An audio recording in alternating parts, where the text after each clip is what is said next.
Hello, hello. Let's see. Hey, and welcome. We're gonna let a round or two of Words on Stream run while we wait for everyone to come in. And it is Scarlet Hollow time. I'm psyched. Uh-oh. No, where's the stream? Are you not working?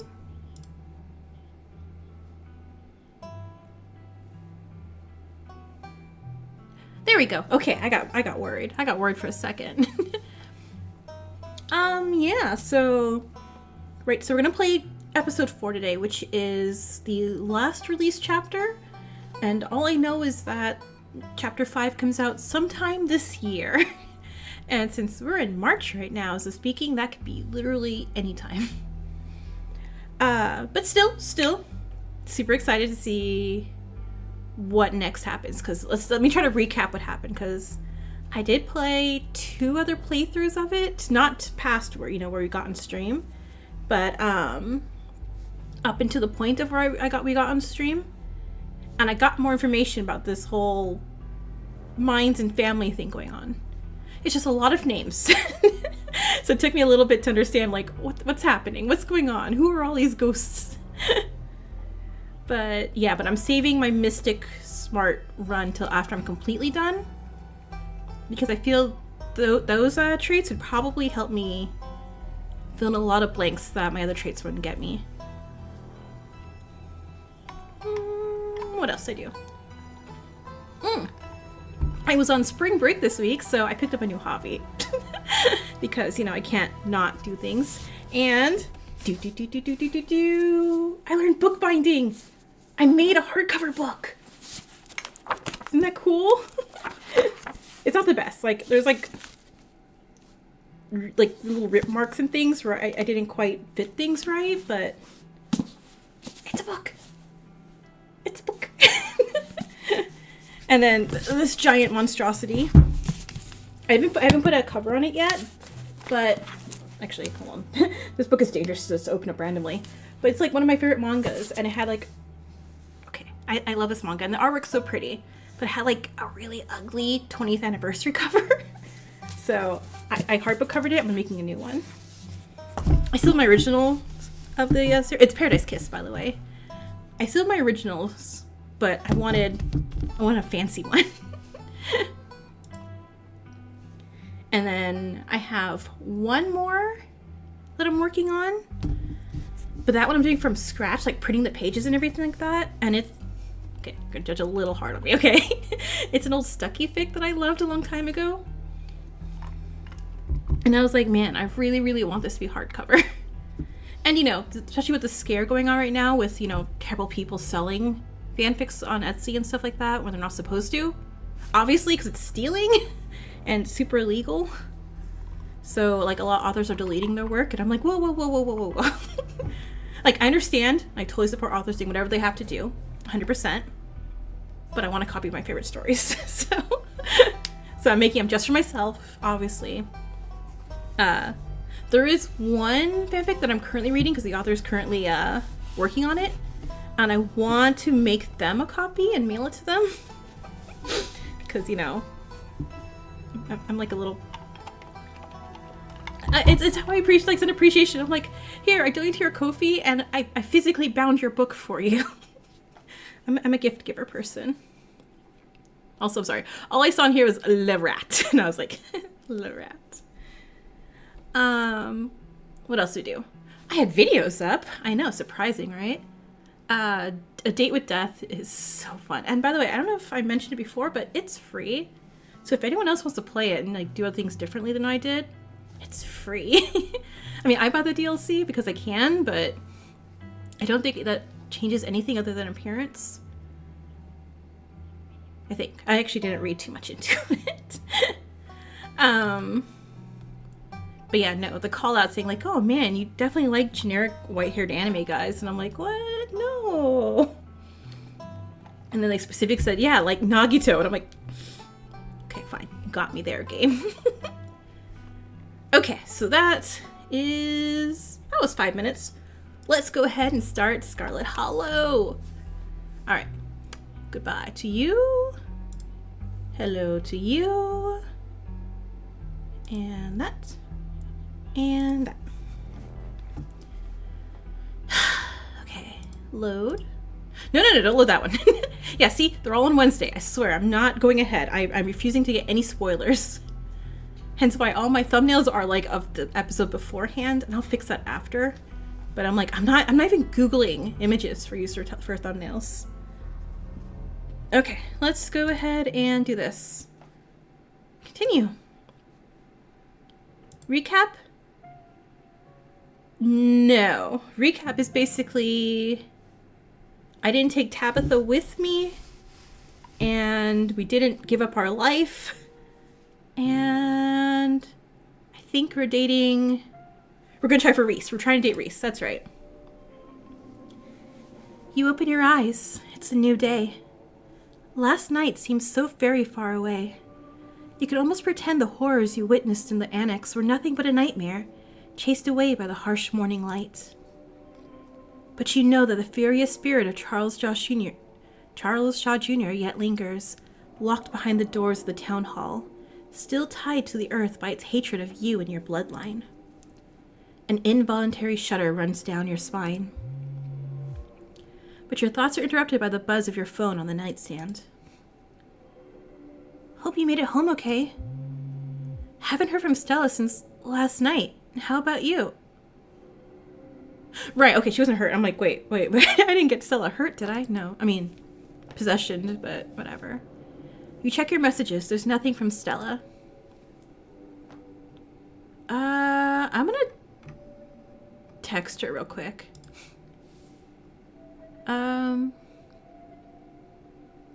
Send Stella a photo of a nervous okay, no. This is serious.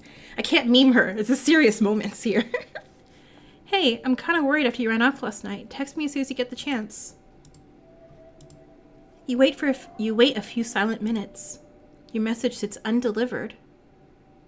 Wait, undelivered? So her phone's... Call her. You dial Stella. Hey, what's up? ... Just... Oh, god damn it, Stella. Just kidding. I'm not able to come to the phone right now. This is actually a recording of my voice. It isn't really me. Technology, huh? Anyways, leave a message. Or don't. I never check this thing. The mailbox is full and can't accept messages at this time.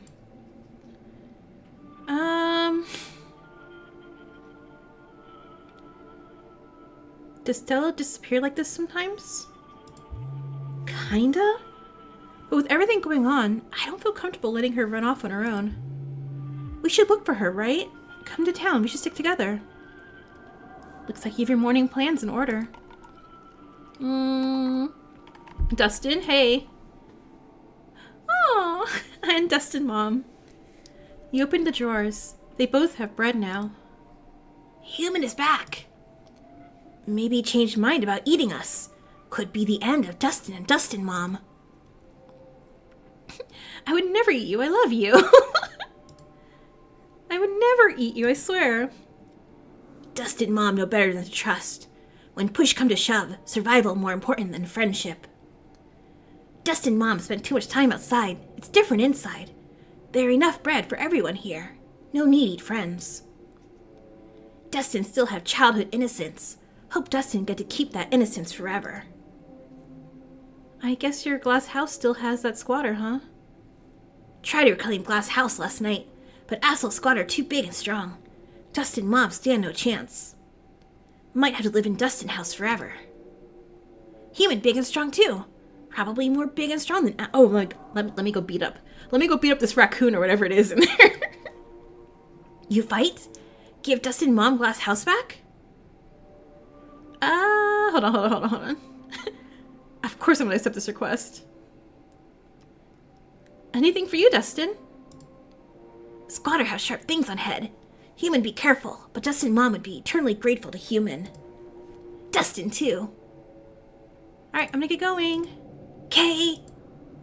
I love them. I love them so much. That's that. Alright, creepy doll time. CM! Hey, no, don't worry. Not barely late at all. I think I just started. All we did was talk to Dustin, Dustin's mom, and we're gonna go fight. Was there something spiky on their head? I don't know what that could be. I was assuming a raccoon, but maybe something bigger. No, it moved and it's winking now. No. You make your way to the closet. There's no denying it. The doll moved at some point since your most recent visit. But your long-dead relative's creepy doll isn't the only thing that's different. Someone was in here. What? What? Something to mull over for the rest of the day. No. No. Why are we not thinking more about that? Okay, taking a shower for sure. You might as well take a shower before starting the rest of your day. Oh, right, sorry. It is Dustin, Mom.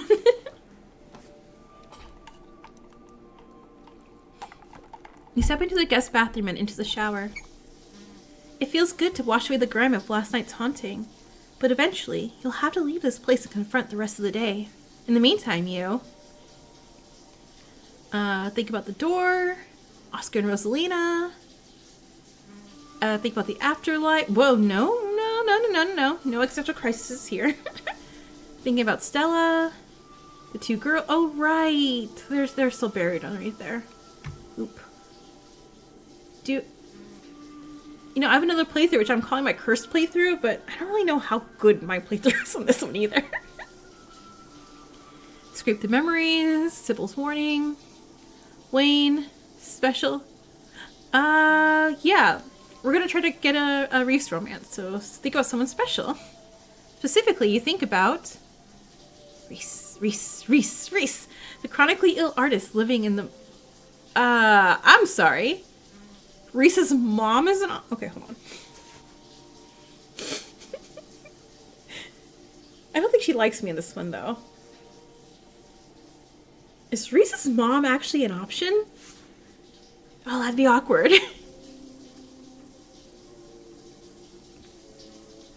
Okay, but no. We're going for Reese on stream. Reese, the chronically ill artist living in the clinic.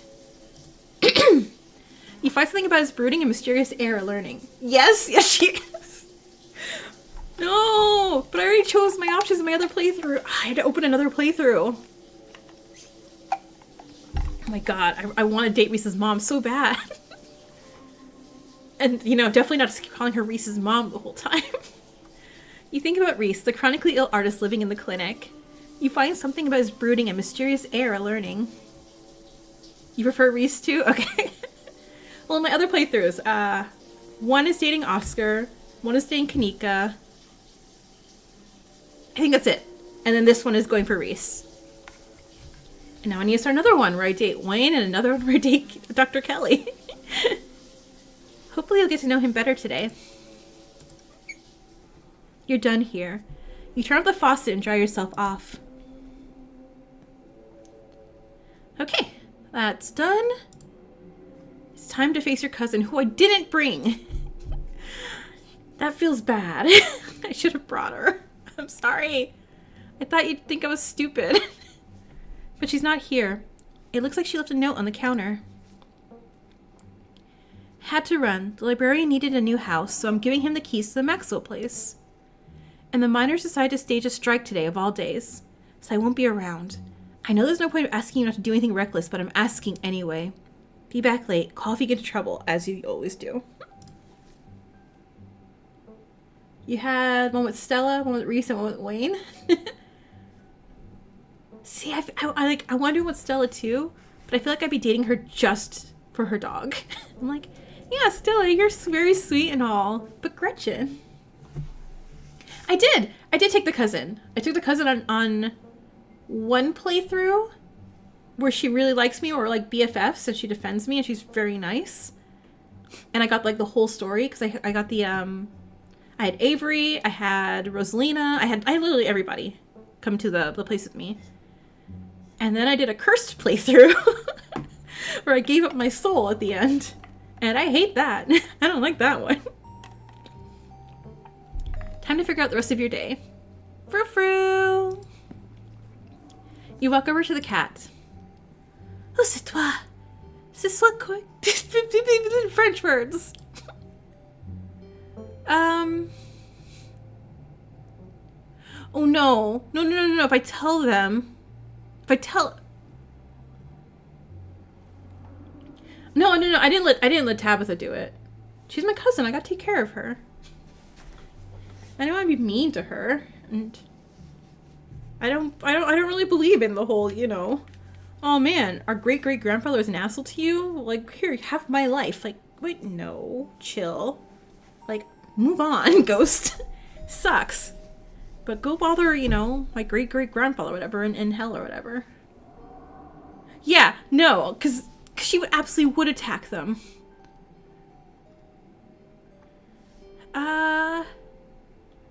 Nod respectfully. You nod respectfully at Frou-Frou. She scoffs, her tail twitching with annoyance, but you can sense she's less annoyed than she usually is. Maybe she's getting used to you.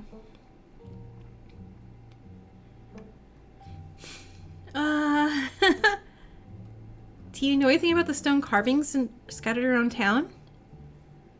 I am not here to be a commentator. Je suis un détective. Je suis un chat. I am here to watch you flail about in the darkness.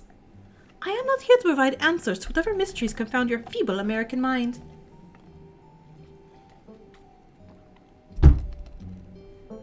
I haven't got quite there yet. I stopped immediately after the chapter ended because I didn't want to spoil anything. I'm trying to think. Does she have her leg? I think... Oh, she doesn't have her leg in that playthrough. So I think she's been like on morphine the whole time, so she hasn't had time to hate me yet. I missed you last night, Frou-Frou. That makes one of us. Okay, bye, Frou-Frou. Good talk. She scoffs as you turn away. Frou-Frou is not a dog detective? Is that what that is? Yeah, I've never heard that detective that that either, but I don't know much about France. Investigate the garden. Whatever kicked out Dustin's mom is in the garden right now. You better look into it before you head into town. The air is chilly today, the overcast sky hanging oppressively over the weed-choked flower beds. It's too cold? Yeah, no. You carefully start picking your way through the underbrush. It doesn't take much effort to find a path.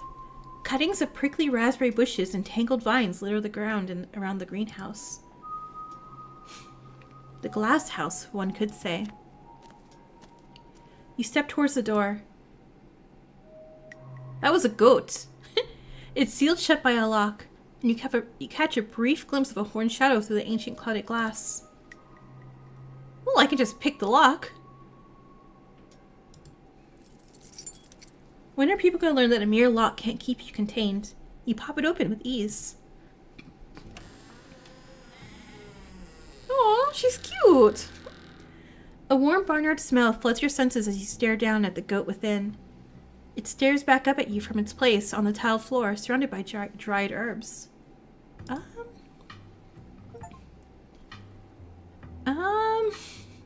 Where's Talk? What are you eating? Plant. Tastes good. Get a new bag every day, all I can. It's from a cartoon called Rusty, a Dog's Tale? Yeah, I'd never even heard of that. That don't mean you can take any, though. I'll beat you up. My plants. So what's your name? Goat. Okay, hi, Goat. Where'd you come from? Farm. Used to live with the other guys like me. Kinda miss them, but not that much. Don't gotta share anymore. You love goats? Let's say, like, I've seen only them in petting zoos. Like, never, like, more free than a petting zoo. They seem chill. I like them. I like them all right. So what are you doing in the greenhouse? Human put me here. Can't complain. Pretty sweet digs, honestly. Stays nice and warm, and there's plenty of eats, too. Did that human have a brown coat and big boots? Coat? Like what, fur? Nah, not brown fur, yellow fur. Just in the top. Like all you humans. Don't know what boots are. Can't help you there. How about the goat and little goatee shoes? Well, yeah, that was a cute goat. That was a very cute goat.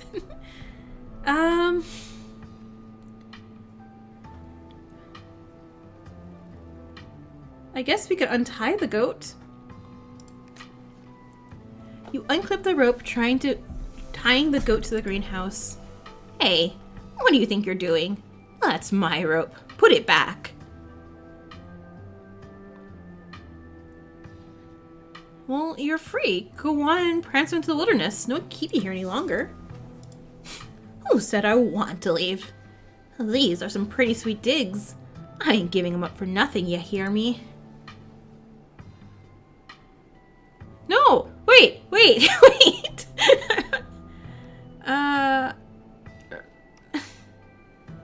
Retie the goat? Thank you. I bet you wouldn't like if someone into your house and mess with your things, now would you? Oh, this is gonna get me kicked. Let's do it. You do your best to force the goat out of the greenhouse. Even in this enclosed space, you fail to catch it. It doesn't want to leave, and it's far more agile than you. This is a losing proposition. Nice try, buddy. But this is my house. You think I don't know my rights? I'm squatted in here. Okay, turn and leave. You turn to leave. Close the door on your way out, will ya? It's nippy out there. No! You decide to leave the door open as you head back inside. You head back to the estate. You investigate the garden. With Stella missing, it's best not to keep Kanika waiting for much longer. I guess we'll get some food. Stella's MIA. Who knows when you get the chance to eat? You make yourself a PB&J in anticipation for the long day ahead of you. And that's that. Alright, time to head to town. You head to the front door and begin your trek to the town below. The sun shines down through a thin layer of clouds, illuminating the path in a watery gray light. You can't help but feel countless eyes watching you from the tree line, a feeling that reminds you of your time in the woods with Stella. Ditchlings shouldn't be out in the middle of the day, though. They're getting bolder. Yeah, I see them. As you continue your trek into town, you pause and stare at the mountain range beyond the holler, contemplating a world that's blissfully unaware of the danger threatening the citizens of this tiny town. The world outside feels less real with each passing day, as the strange reality of what's happening in Scarlet Hollow gently uproots what you'd always taken to be the truths of our world. Your everyday worries seem very distant, overshadowed by a fear and dread that hasn't stopped building up since the moment you stepped off that bus.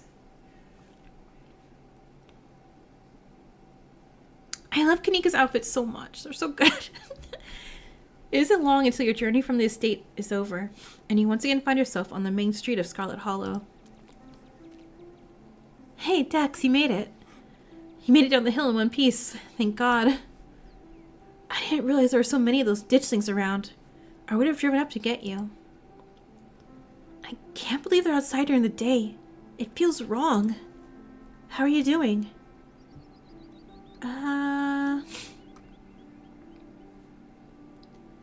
I'm keeping it together. You? That's good to hear. Emotionally, I'm with you. Just trying to keep myself from breaking down too much. But physically, I feel like I got crushed by a steamroller or something. I figured it was from all that ghost possession stuff, but I wasn't feeling great yesterday either, so Mom is convinced it's a cold. She's got me on a strict tea regimen now, and maybe she's onto something. I do feel a little bit more alive after drinking about a liter of the stuff. A liter of tea? Already? Oh, her belt is the moon phases. That's so cool. I'm at least willing enough to go looking for Stella. Well, okay. how are you mentally? You okay? You got possessed. That's a great question. My concept of how the world works is being shattered a little more each day, so that's cool. Kanika's slaying? Yeah. Every day I feel more and more like I need to get out of this town before it swallows me whole. But I also keep feeling like there are too many reasons to stay. Like right now, I can't leave until I know Stella's okay. With her folks gone, the only people she has are her friends. And as her bestie, I can't just let her go running off into the woods and get eaten by a Bigfoot. And my mom is just so chill right now, it's driving me nuts. She just keeps giving me tea and ignoring anything I tell her about the weird stuff that's been going around on town. I figured if anyone would be interested in magic stuff, it'd be her. But she ends the conversation every time I start talking about it. I'm so sorry I'm ranting. But thanks so much for asking. That was really thoughtful of you. And it helped to talk about. If you ever need someone to rant at too, I'd be happy to return the favor.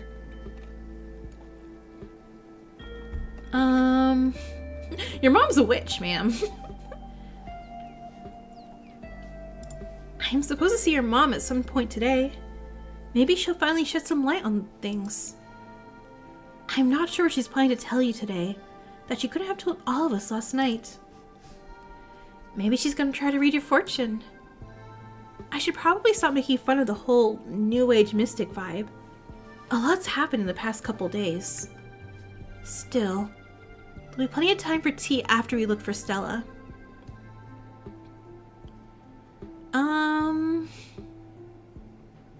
So ghosts, huh? Yeah, ghosts. I don't know about you, but I'm currently staving off a massive existential crisis about the state of matter and what being alive means. Oh, okay, we're dropping that. Cool.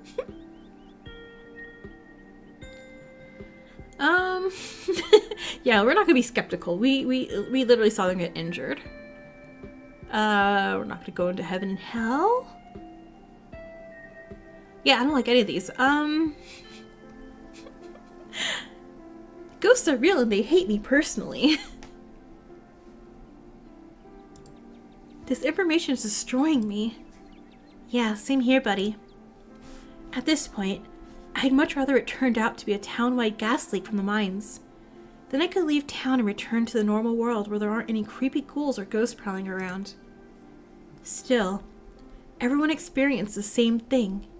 I can't believe I'm saying this, but I think we should probably operate under the assumption that ghosts are real from here on out.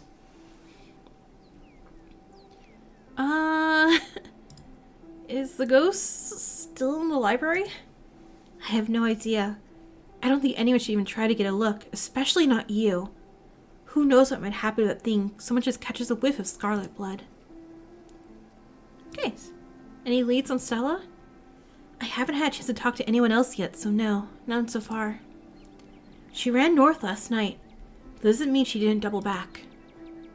I'm trying not to worry too much. It's possible she's safe somewhere, just not answering her phone, but I also don't want to bet on that. Alright, let's get started then. Yeah, we're bringing daylight. Where to first?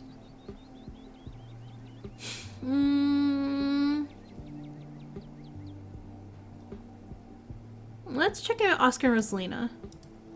They should be the old Maxwell place. Tabitha dropped the keys off this morning. Oh, the old Maxwell place? So Tabitha put them up in a broken down ruin that should have been bulldozed years ago? Your cousin is going to get an earful next time I see her. Kanika storms off down the road and you follow close behind. You don't get very far before the sound of growling and desperate hisses grab your attention. Ah! Wait! No! Get away from me. I'm supposed to be an indoor cat. I'm not supposed to see things like you. Don't even talk, you freak. You turn to see a ditchling approach a cornered pixel in the alley. He must have slipped out of the library with everyone else last night. The ditchling, distracted from its hunt by your arrival, cranes its neck to face you, its eyes settling on you with an alien indifference. I'm gonna kick it! Hey, quit it! The words feel meek as they leave your mouth, and the ditchling, unaffected, turns back to its corner prey. I'm gotta save this cat. I'm grabbing Pixel. Before you can react, a small pack of dogs around the corner. Oh, jeez. I mean, thank you, dogs, but goddamn.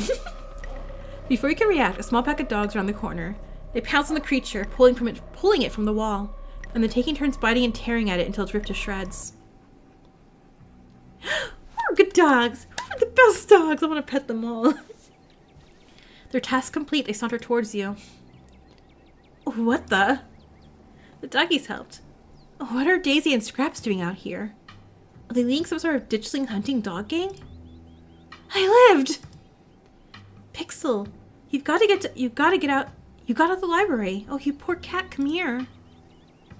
Pixel cautiously walks towards your group before clambering into your arms. He has a comfortable heft to him. Guess he likes you more than me.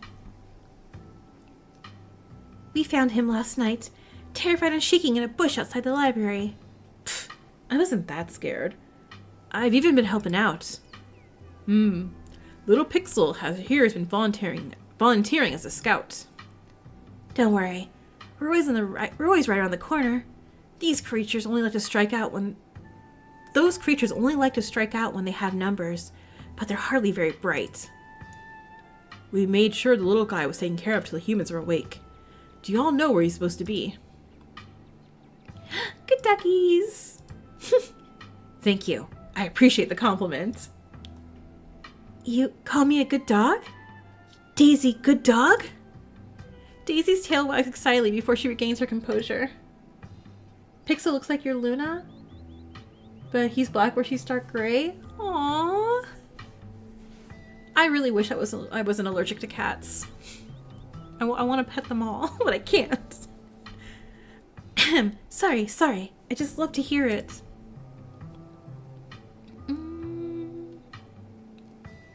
Have any of you seen or smelled Gretchen? Is she missing? Oh dear, Scraps. You don't think. Gretchen's person would never let that happen to her. Wherever she is, I'm sure she's safe from those things. A dog like her doesn't get to be that age without a watchful human at her side. Just let me know if you smell her around town, okay? Of course. Gretchen is now our top priority. Any dog that goes missing must be found, but especially her. She's a pillar of the dog community. Oh, it did. Thank you. I didn't notice that. Let me pull that back up.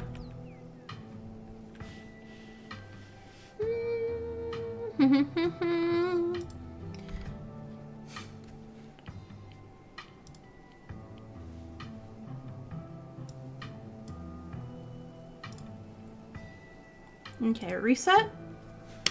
Okay, reset it. Thank you. I didn't realize it turned off for some reason. Of course. Gretchen is now our top priority. Any dog that goes missing must be found, but especially her. She's a pillar of the dog community. She's been around longer than any of us. I look up to her. I won't be able to rest easy until I know she's safe at home. Yay, okay, good. So we have them looking for... I would never! So you're the Scraps I've heard so much about. The one and only. This here is Daisy. We've got a few other concerned locals with us as well.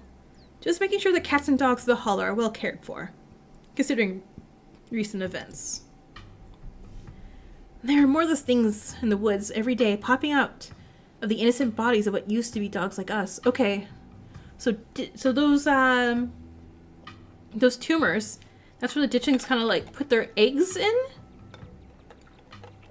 and create more.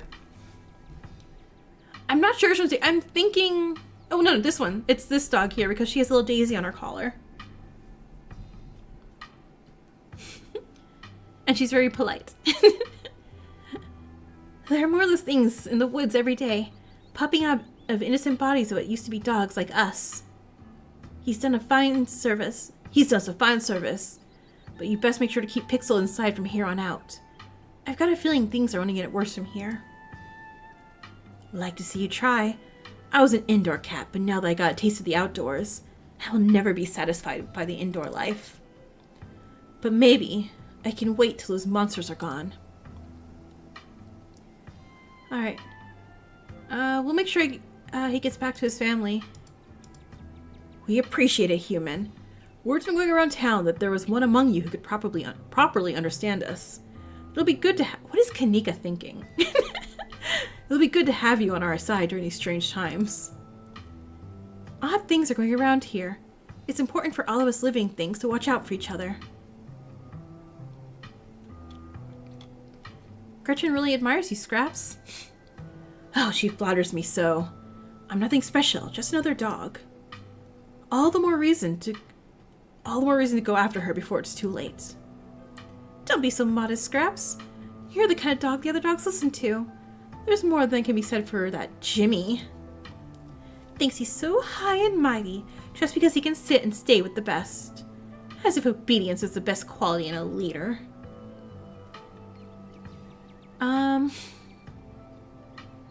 Yeah, screw Jimmy.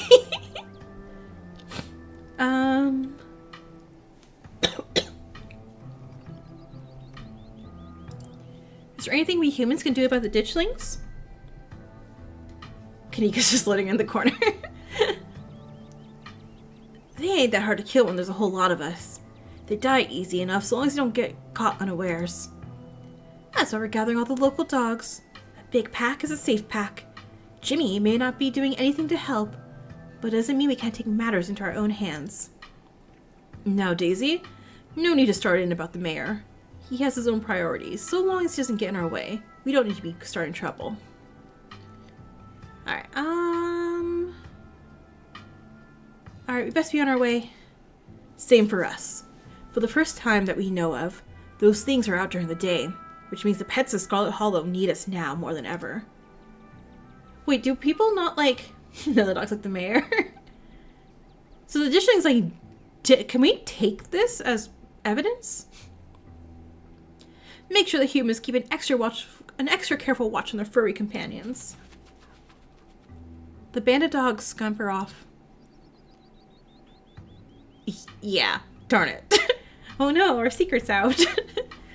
You just had a full-on conversation with those dogs. Okay, sure. If ghosts are real, why can't animal whispering be too? Kanika sighs, muttering to herself. Knowing dogs are capable of carrying on an actual conversation is going to make being a veterinarian really weird.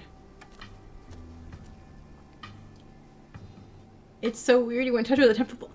I mean, it would help to tell people. Oh, I guess I could take another photo. Or video.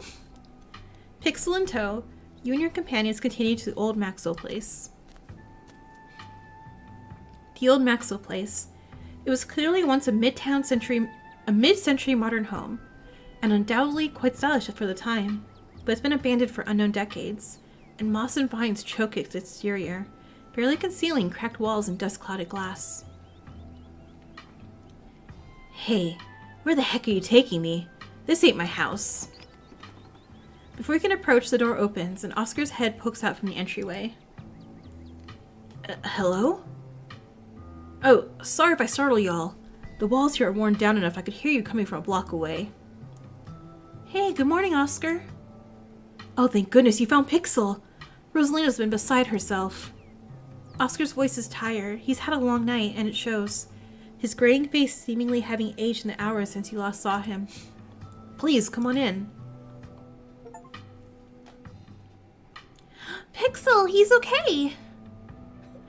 Rosalina rushes forward, taking Pixel oh, this is a really cute Jack sweater on you, sir. Pixel from your arms and hugging him close to her chest. How are you all holding up? I'm doing alright. Rosalina is. I'm fine. Things could be worse. She's all but glaring at you as she talks. No! She's mad at me. No, he's not a zombie. I kept him alive. He's okay. She's angry. It really isn't as run down as it looks. And it's got all kinds of weird little features, like an intercom and a jacuzzi. Of course, none of them are really usable at the state of the place. You turn on the water and the pipes to work, at the very least. Though, I won't be drinking out of them until I've tested what comes out. Jacuzzi? No. want to do a rescue mission for their stuff. No, thank you. Have any of you guys seen Stella? Since last night? She went missing after the ghost hunt last night, and we can't get a hold of her. Yes, but look at this. She has 2 legs. That's more than she has in all my other playthroughs, because I tried to save her and her friends. Like, man, in the multiverse, you ain't doing so good. You should be very, very thankful to me. She hasn't gotten in touch with any of you? Nope, we have no clue where she's gone. That's not good. I haven't seen her since she ran off last night. I feel terrible. I should have done a better job warning her. Stella was practically banging down your door trying to get evidence of ghosts. I don't think you were going to be able to stop her. There was no way you could have known how she would react when she found it. I know you've got a lot going on, but let us know if you see her around. After everything we went through last night, I'm worried about her. Sorry I can't be more helpful. Oh, wow, there's a lot of options here. I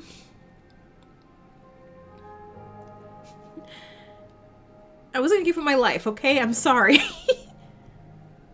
Iron Man, hey, welcome in. Happy Friday. So what's the plan? There's gotta be something we could do. Yeah, what's the plan? There's gotta be something we can do to make things right. Whatever. That's enough, Rosalina. We've all been trying to survive as best we can. As far as I'm concerned, Dex is the only reason you aren't still down in those mines, so I'm personally quite grateful for what she's done for our family. I also miss having the hot trait because nobody's mad at me when I'm hot. Besides, Dex is right. We're not going to stay here for long. One way or another, we'll get our house back. There's no need for anyone to take on any permanent, life-changing burdens on our behalf. I don't care what it takes. I'm not letting that creature get the last laugh. It's all bravado at this point. Not even Oscar believes what he just said. Sure. That went so great the first time. I've had it with the big talk. I'm going to my room. Let me know if you actually managed to accomplish anything, or if we'll have to move to some tent in the woods next. Rosalina storms off. As she leaves, Oscar's shoulders seem to unclench, attention leaving him as he sighs dejectedly. Let's go outside and give her some space. I have to make things right. I'm not letting external forces shape my life anymore. It's time to face this thing head on. No more running away and pretending nothing is wrong. For Rosalina. I've been thinking. As far as I'm aware, there was nothing paranormal going on in the Scarlet Hollow before very recently. Now, here we are, suddenly surrounded by weird little goblin creatures in the woods. While entire buildings are taken over by supernatural creatures, I'm blaming Perlan. I know they may, blame me, but Perlan died first. You think there's an inciting event, right? I do. Actually, hang on 1 second. We're back in 2 seconds here.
Oh no, I was muted this whole time. Oh no, no, no. Oops. No, very, very sorry for anyone watching this after on YouTube. My bad. I think some dogs kept him safe, like a gang of dogs. I know it sounds ridiculous, but we saw it with our own eyes. I was like, I'm muted now. Oops. A gang of dogs? I suppose stranger things have happened. It is very weak, in fact, but we'll make sure he stays safe.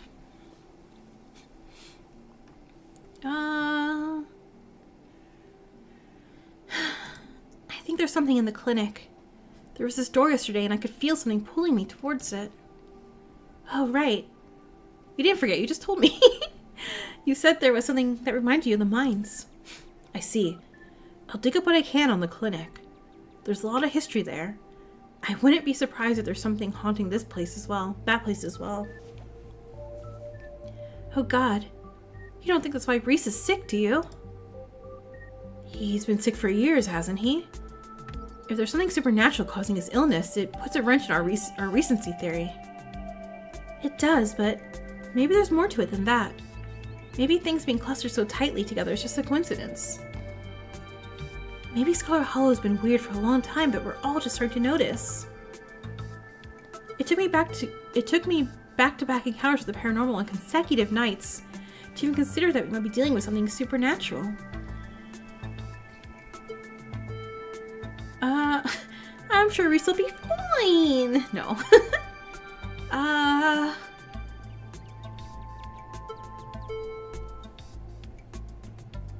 Reese mentioned a movie night, right? It's a perfect cover for an investigation. Who knows they'll apply to Dr. Kelly, though. After last night, I'm pretty sure she's not going to let any of us near her house. If we're going to investigate the clinic, we're going to have to break in. No, absolutely not. It's what Stella would do, and she's been 3 for 3 this week when it comes to finding spooky stuff. She's also been 3 for 3 when it comes to finding her way into mortal peril. This is why we have to find her as soon as possible. It shouldn't have to fall on me to suggest that we do something dangerous. I'm terrible at selling it. It's not that I don't think we should figure out what's going on here. We just need to be cautious about what we do next. We don't want anyone to get attacked or possessed by any more ghosts. Ghosts, not goats. I mean, I don't get attacked by goats either. Even if it's to help a friend. I don't know if we have time to play it safe. Just give me a day or two to do some research before you do anything rash, okay?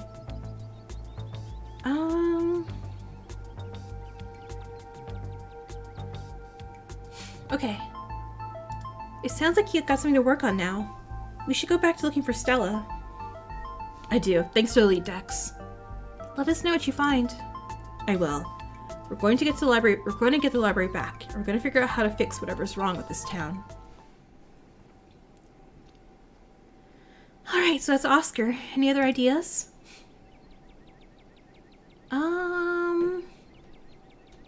Stella's.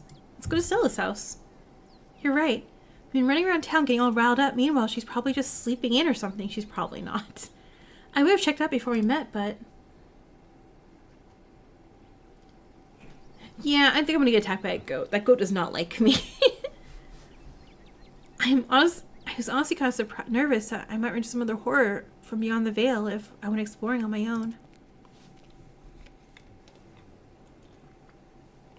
I'm doing good. Here, I'll show you, since I showed the beginning of the stream. I learned how to bookbind. So this was previously a softcover book, and I turned it into a hardcover book. So that's what I did my spring vacation. I got that one, and then I don't have I haven't put a cover on. No, not again. Why does my camera keep going off?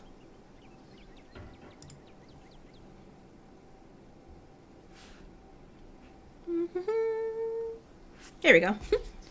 Don't mind keeps dropping. And I also did this giant manga that I have. But yeah, I need to put a picture on the front and the spine, but it's so fun. I'm loving it so much. 100 likes? I was like, I think my Danganronpa streams are the ones closer to those. These are tiny strings, but I'm okay with that because, you know, I like doing indie stuff too. So, and you know, I like doing fun things and small things. Tankabon? What's a Tankabon? You make your way towards Stella's house. Kanika knocks anxiously on the door. It creaks open. This doesn't look like a break-in. It looks like somebody left the door open. Stella or someone else was in a hurry when they left. She's not dead. Just enter. You step past the threshold and into Stella's house.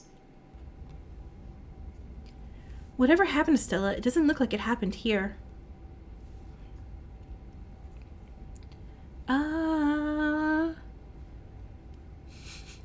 I love Gretchen's bed so much. Oh, okay, cool. Yeah, no, that is the whole manga. Like, I have it in, it came in 5 volumes, and I do have the originals that I bought in 5 volumes. And then I bought the 20th anniversary of it, which had the entire thing into one.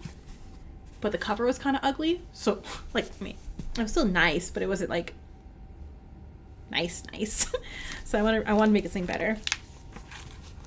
But this is one of my favorite mangas. It's called Paradise. Oh, that's not the cover. There you go. Yeah. Paradise Kiss. It's a very, very dramatic. It's a dramatic manga. But the artwork's so pretty.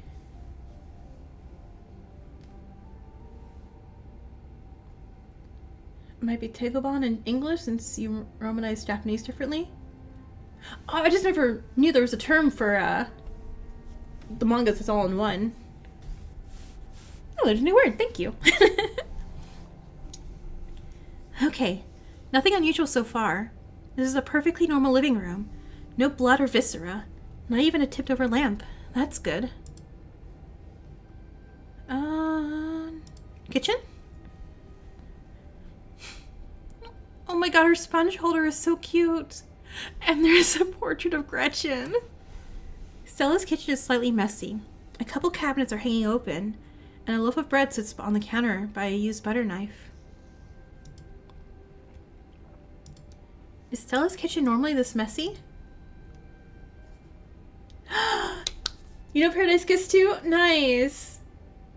Yeah, no. I feel like at one point, like, everyone kind of pisses me off. I mean, I love Moako, obviously. She's a sweetie, but I do feel like everyone that at one point that manga was like, what are you doing? What are you doing? I wouldn't call this messy. Stella's house always felt a little sterile to me. This feels a little too lived in, if that makes sense. But maybe that's just because I've only ever been over when she's already expecting me. The men are in it? Yeah.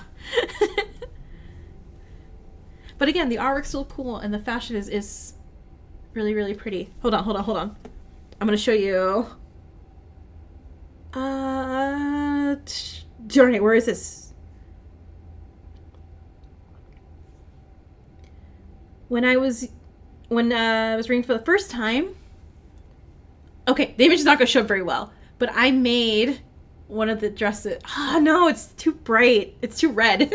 It's not gonna show up at all. But I sewed one of the outfits from Paradise Kiss because I used to love it and practice anything with it. Darn it, that's not gonna show up very well. I'll put it in the Discord. But yeah, no, I love. Is there a sticker from Nana? Yeah, Takumi. It is a Nana dress. Okay, good, you can see it. Oh, right, it wasn't a Paradise Kiss dress. It was a Nana dress. So I did the Nana outfits. Thank you for fixing it. I just knew I did Ayazawa stuff because I want to make like all the clothes.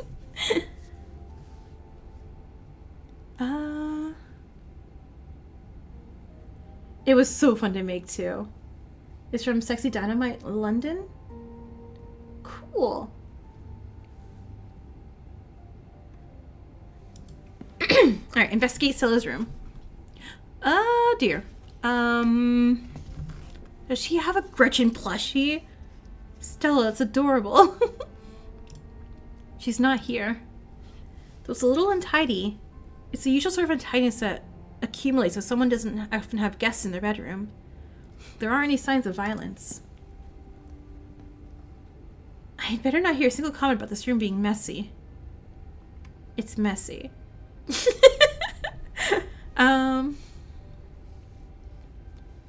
That's really cool though. Nice. Yeah, I see this little murder board here. Alright, for the heck of it, I want to draw Stella as like Charlie from Always Sunny, like pointing to the board. Let's check her computer. You go check Stella's computer. I'm not sure if she's snooping on her computer.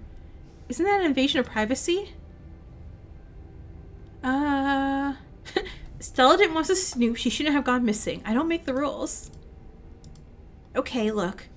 Maybe there's something helpful on there, but this is still way out of my comfort zone. I'll just be over there standing in a corner, not looking over your shoulders. Please don't, like, go digging through personal files or anything. And just say Carol in the middle? Yes. But also, let me know if you find anything important. Or cool. Stella's desktop is horrifically cluttered. Okay, let's we got. We got Gretchen. Hold on. I was like, that's not Trogdor, is it? It's not. We got the coolest. A tent?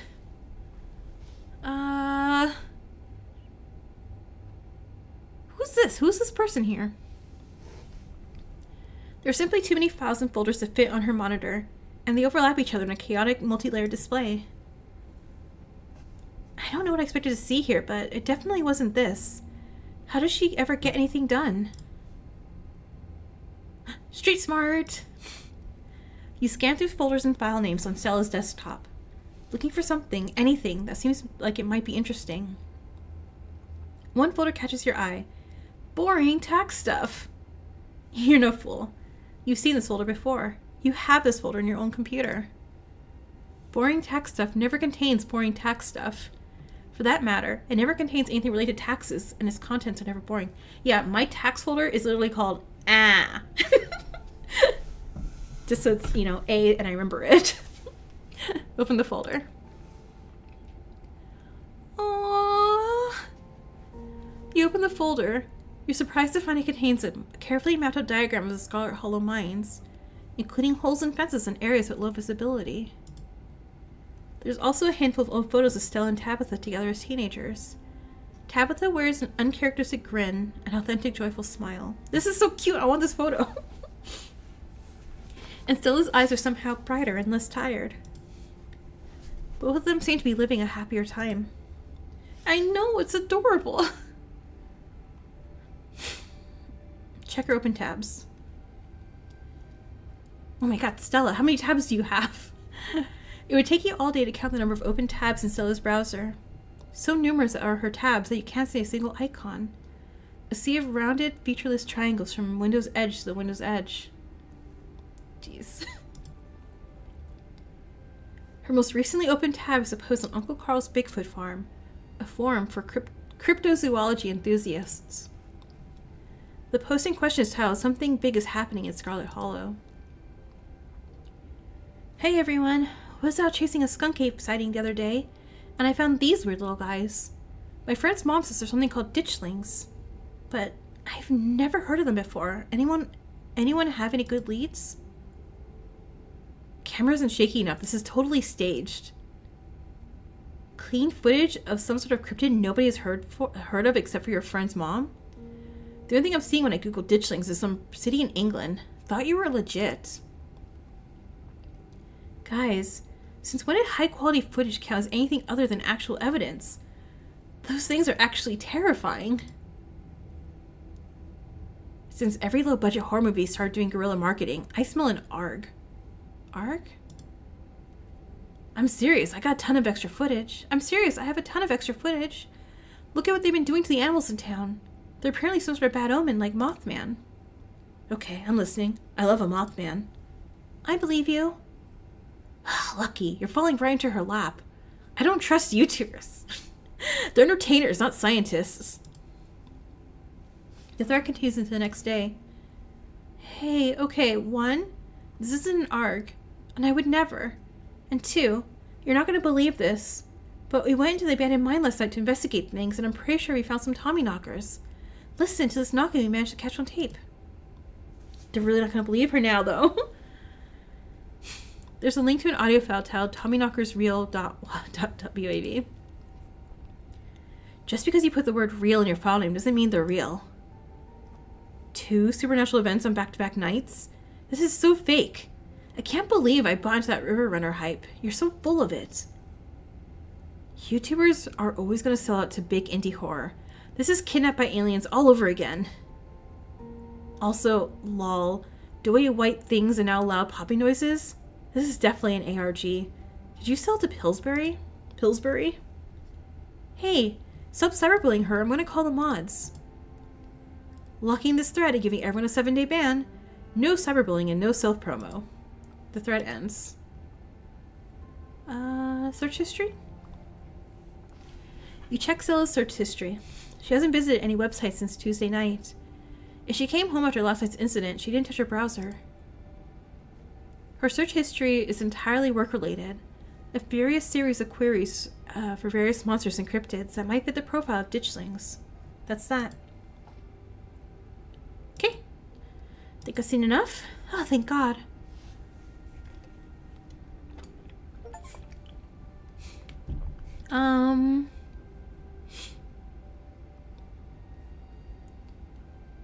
No. Any thoughts? Alternate reality game? Okay, I figured at the end, I was like, ARG, what's ARG? And I'm thinking like, oh, it's like it's definitely one of those like Pokemon Go type things. Yeah, nothing much to comment on. This is what her room's been like for pretty much the entire time since I've known her. The only thing that's changed is the computer getting a lot fancier. Aw, she still does those corkboard with strings things. She loves putting the things on there. I don't think they actually mean anything, but they're more for decoration anyway. Okay, I don't think we're gonna find much else here. Let's move on.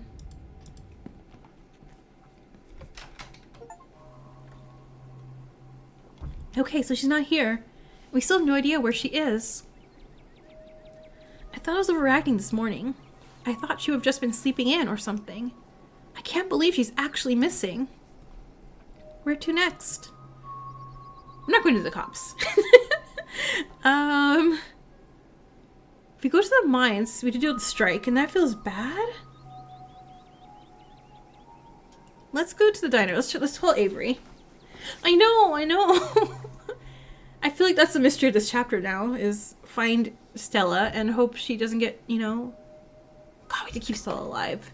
Keeping people alive is so hard, though. Good idea. Folks tend to congregate there. Maybe we'll run into someone who's seen Stella. Oh, it's all the miners. And Avery. The diner is busier than you've ever seen it. The small booth's packed with miners. Check the church? Okay. As soon as I check here, I will go to the church.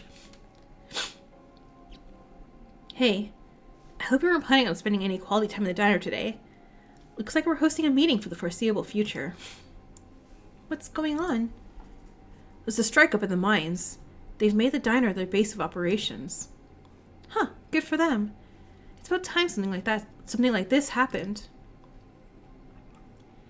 Yeah, this is great for business. These fellas can have as much free coffee as they can drink if they keep piling in like this. The miners didn't even notice you entered the diner, and instead of speaking in hushed voices, argue with each other loudly enough for you to easily overhear. I guess the shift schedules are pretty brutal, and I'd like more vacation days. I'd love to be able to see my family around the holidays, and better health benefits would be amazing. But what if she decides to fire us all? You're only a year or so into the work, and trust me, the longer it goes on, the more it sucks the life out of all of you. Tabitha, remember that? first you're just unhappy, but you figure you can weather till you find something better. A paycheck's a paycheck. Next thing you know, you've lost years of your life to a company that doesn't give a solitary shit about you, that uses up every free second and can suck out of its workers and pay us just enough to survive. But not so much that we can never ever save enough to get the hell out. But we could get fired for this. I really need this paycheck. I can't get fired. And the company housing? That makes a big difference for me. Right. The company housing. How generous of Tabitha to put you up in a company-owned shack that ain't had maintenance done in decades, taking a big chunk right out of your paycheck that sure as shit ain't going towards the property tax and upkeep alone. The company housing means almost nobody in this whole damn town owns the place they live. We have numbers on our side, Harrison. After what happened up there the other night, damn near everyone is joining the picket line. She can't afford to lose us all. We have the power here as long as we're united. Have you guys seen Stella? She's missing. The miners turn towards the doorway, all eyes glaring at you in unison. The YouTuber? Nah, we ain't seen her. As you can see, we got a lot going on today. We'd appreciate if you didn't butt in. Harrison's voice drops to a barely audible mumble. I hope she's okay. She hasn't been around, but I'll let you know if I hear anything.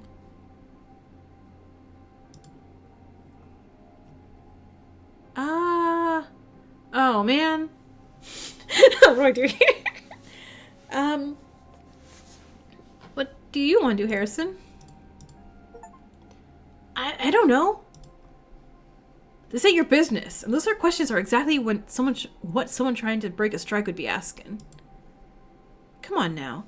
I don't think Dex was trying to break your strike. And how would you know that? This person's a stranger. And a Scarlet. Hey, hold your horses there, Zach. I don't care if you all stand for a good cause. I don't even care how much bacon and eggs you've brought. If you start a fight in my establishment, you're out. Let's handle this like civil adults. Yeah, you heard the lady. Don't get involved or we'll have to take this outside. Sorry, fellas. We won't bother you. We'll make ourselves scarce. So, about that strike, huh? You really think you're gonna talk to your kid? George just tried to pull with the Harrison. We're not fools. We're not about to talk shop with a strike breaker.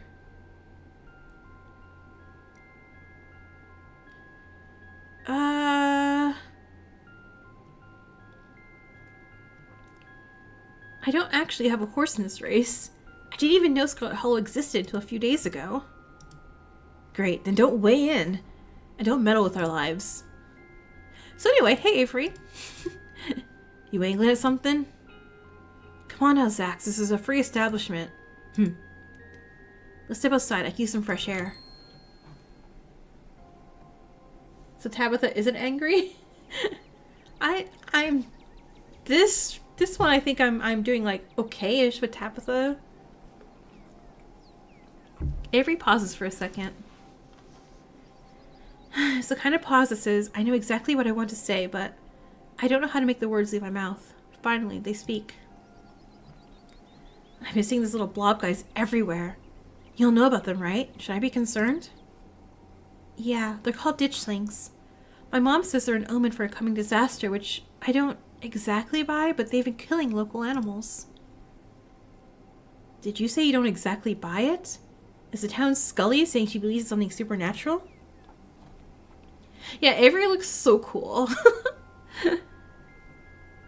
And the only reason I haven't done a romance with Avery is because that's my niece's name. And that's a little too weird for me. Look, we've seen some things in the past couple of days. Okay, now I'm really worried.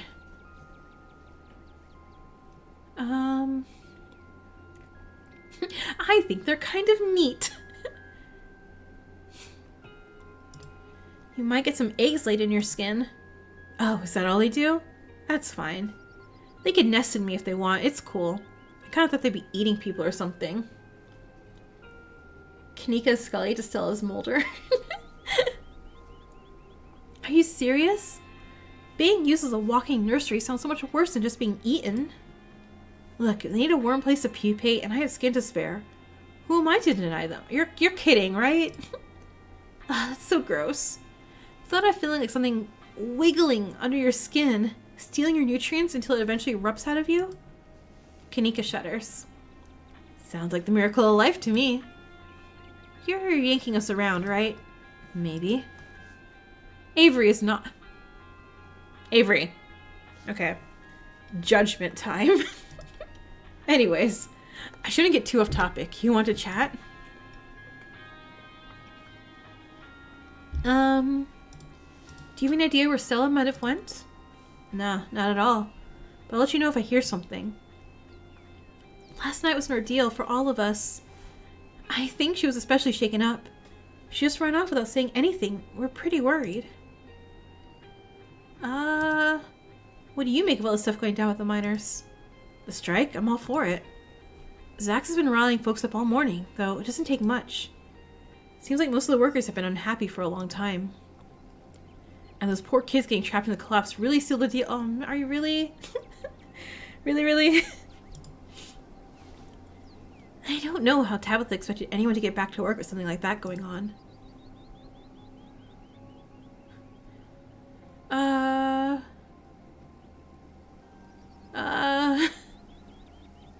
Oh man, there's so many options here. Okay. What's a strike? No, I know what a strike is. Okay, she has this coming. No.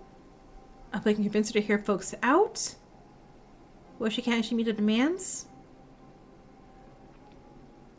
Poor Tabitha. Couldn't they avoid? Okay, what if she can't actually meet their demands? No, not yet. They're still buried in there for like 2 chapters now. The mine's already not doing well. If the strike ruins it, what happens to the town? Tabitha's been playing you like a fiddle, hasn't she? There's no way the mines are doing that badly. I don't know. Dex has probably got a point. The Scarlet Estate is big, but it's not exactly like Tabitha's living in luxury, right? Have you noticed anything weird about going on in town? Aside from the ditchlings, that is. Excuse me, one second.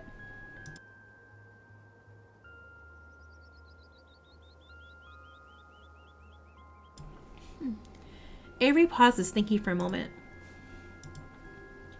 I don't think it's supernatural, but I haven't seen Julius since Tuesday, which is pretty unusual. He never skips a diner 2 days in a row, unless he's out of town or something. Maybe he is, but I don't know him well enough that he shares his weekend plans with me or anything. I don't like the thought of more people disappearing right now. He might just be out of town. But he's kind of an old dude. Maybe it wouldn't hurt to have somebody check on his house, see if he's there or not. I'll try to do that before my shift tomorrow. Alright, we should probably get back to it then. Totally. I'm sure you're both antsy to get back to looking for Stella. I won't keep you. Avery heads back inside and you and Kanika return to Main Street to plan your next move. Still no sign of Stella. Okay, let's go to the church then. Let's check the church. The church? What? Do you think Stella decided to get religious all of a sudden?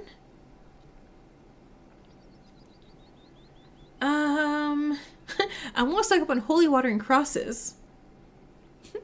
I want to rub into Daniel's face. No, I just want to be thorough.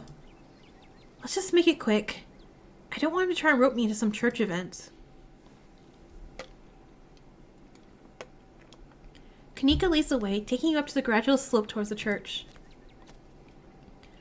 Alright, where's the weirdo? Oh, whoa. Don't do that. My. 3 visitors at once. On a Thursday. This is unprecedented. But there's only 2 of us. Oh no. Were we followed by a ditchling? Were we followed by Wayne? Sup, old people? I was just saying. What are you doing here? Well, these glimpses of death I've had in the past 2 days have forced me into the midst of an existential crisis, my dudes. I want to see if Faith held any answers for me. Alas, I have not yet found the solace I seek. Give it time, Zane. It sometimes takes a while for the Lord to work his way into your heart, But when he does, you won't regret letting him in. Be sure to look over those pamphlets I gave you. And of course, I'm always here if you need to talk. Sure thing, Pastor D. Peace, y'all. Do I remember him? He existed at one point, yes. Anyway, we're looking for Stella. She wandered off last night, and no one's seen her since. We're starting to get pretty worried. We hope maybe you or Janie had seen her. I can't speak for Janie, but I'm afraid I've seen neither hide nor hair of Stella. If you'd like to talk to my wife, she's just over by the alpacas. I want to go say hi to the alpacas. Please? Though, Dex, I was hoping you might be able to talk in private. Hey, what do you have to say to her that you can't say in front of me? No, I remember I had creepy vibes from him. And then I played my other rounds, and Janie kept like, because I found out he's married to Janie in the other game, in the other ones. And still weirdo vibes. And the fact that the music keeps going creepy too is still bothering me. But it could be a red herring. It could be a distraction, because it's always the youth pastors, right? Tabitha's not cleaner. That's who he's married to. So I don't know if it's a trick or not. I can't tell if it's a trick. Please, if you wouldn't mind, this is a personal matter. Personal for whom? I'd rather focus on prying on this. You know how rumors get started. It's okay. I'll talk. If you're sure. I guess I'll leave it to you while I check in on Janie. I'll be right over there by the fence. It's conveniently in your line of sight, okay? Aw. Kanika heads off towards Janie and the alpacas, but I want to talk to the alpacas. Leaving you alone with the nervous pastor, I can talk to them. I had a chat with the mayor yesterday. I heard you did too. Oh, wait. Do you also talk to animals? I'm so glad you came. I've never met anyone else who could hear them. You have no idea how long I thought I must have had some kind of insanity. I have played Dream Daddy. And he did give me a Joseph vibe at first. But apparently no, I think it's just we both talk to animals. And he can't be a bad person if he talks to animals. Oh gosh, who's my favorite? My favorite was, God, what was the dad that liked cheese? He liked cheese and he was a teacher? That one was my favorite one. Was it Hugo? Was that his name? Hugo? I can't remember his name right now. It's such a long time since I played Dream Daddy. I even thought at one point it must have been the Lord himself talking to me through them.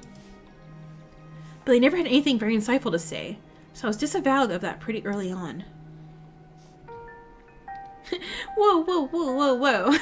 Are you telling me you also? But I thought I was the only one. Hugo! Yeah, that one was my favorite. He was my favorite. He was such a dork. I loved him. But what? I guess the two of us are just kind of kindred spirits. So have you met Frou-Frou? Gretchen? Pixel? Of course I have. But I've learned early on in life not to let on that I have this gift. At least while other humans are around, so I haven't spoken with any of them.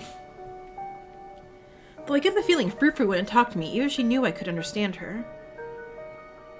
I want to befriend the alpacas! Oh, never mind.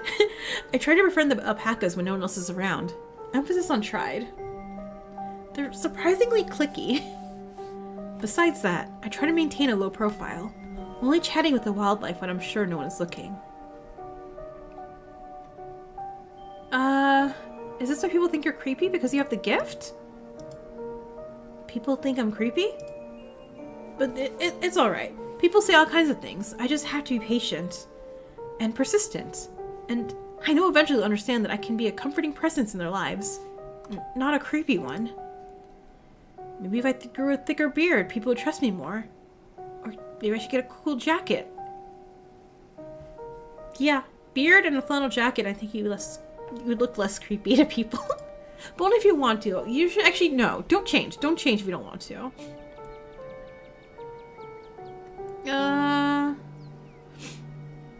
Just Jane, I want to ask these things too, but they're not explorers. We're not best friends, no. Does Janie know? No. It could be, yeah. You know, little mice and little pianos playing the creepy music. You're like, this guy may be weird. No.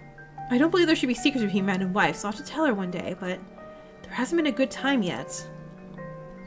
Building a life in Scarlet Hollow has been a difficult process, and the last thing I need to do is add the stress of her husband being some kind of circus act.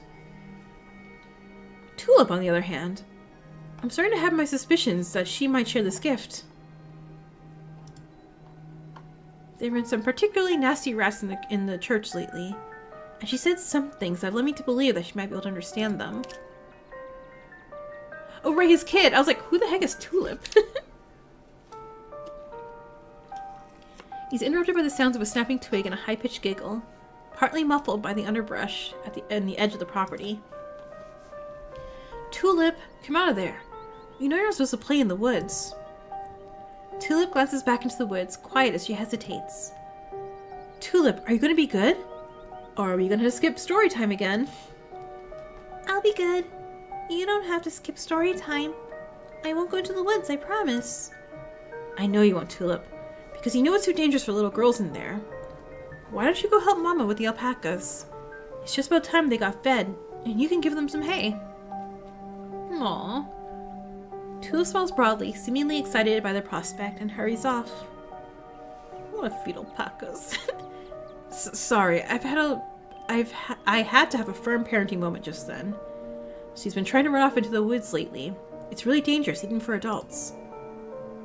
There's this massive trash dump not too far past the trees, but it must be at least 50 years old, so it's all grown over and looks like it's part of the landscape. But if you accidentally walk on it, you might find yourself falling into a hip-deep mound. I feel this is important. Big trash mound, don't step on it, will die. Oh, Tetanus Lake. Stella told me about it. Tetanus Lake? That's an accurate name. I wonder if Tulip would stay away if I started calling it that. Or if that would make it sound more alluring. Anyway, what were you saying about the church rats? Yeah, Tulip goes out there, a ditch will mistake her for like a big dog or something. Yes, the rats. So, you and I are used to sort of chatter we hear from the wildlife. It's usually nothing that needs to be paid attention to. But these rats, there's something so sinister about them. And they must be huge judging by the sound of them scurrying around in there. Tulip had never shown any evidence of the ability before. She never responded to the alpacas or engaged in conversations with birds. In retrospect, she could have been hiding it the way I did growing up. Because I know she's been talking to the rats. She calls them her friends, has been drawing all these pictures of them, really ghastly things. I've tried to bring it up with her, but she just gets this little smile and doesn't say a word, like it's her fun little secret. Yeah, this is a horror movie. This is literally a horror movie situation of like a kid thinking that she's talking to animals, but she's really talking to like creatures or a horror monster. It's all innocent enough in the grand scheme of things, but I'm pretty sure they also live out in that trash heap. And ever since she started talking about her friends, she's been trying to sneak out there. I'm concerned she's gonna get hurt or catch some kind of disease. Right? She couldn't be friends with, like, I don't know, a pigeon?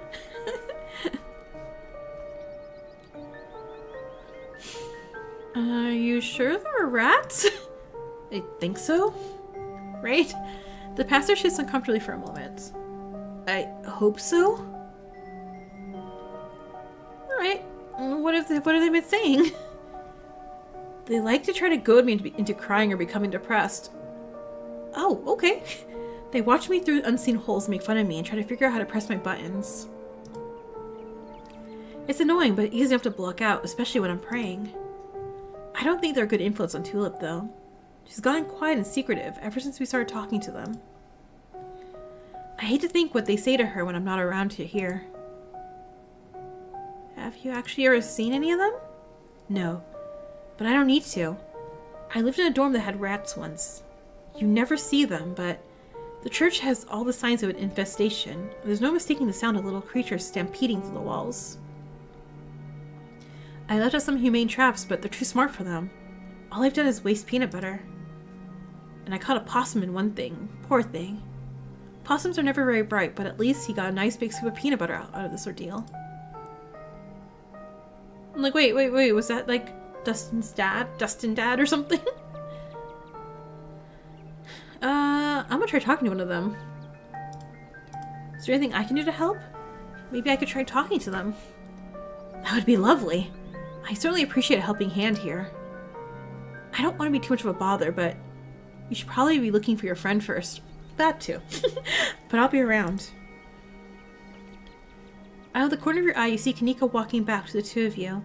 She must have finished talking to Janie. Janie says she hasn't seen Stella either, so we better get going. Hope your talk with Pastor went well? Yes, we had a great conversation. I appreciate you all stopping by, even if it wasn't under the best circumstances. I'll let you all be on your way. I hope Stella turns up soon. I'll put in some good prayers to the big man for her. Yeah, this is... And if I didn't have the stupid animal trait, I probably would miss this too, huh? Alright, thanks, see ya. Kanika starts back down the path to town, and you follow. Okay, now that we put some distance between us and the church, what did he want to talk to you about? He didn't say anything weird, did he?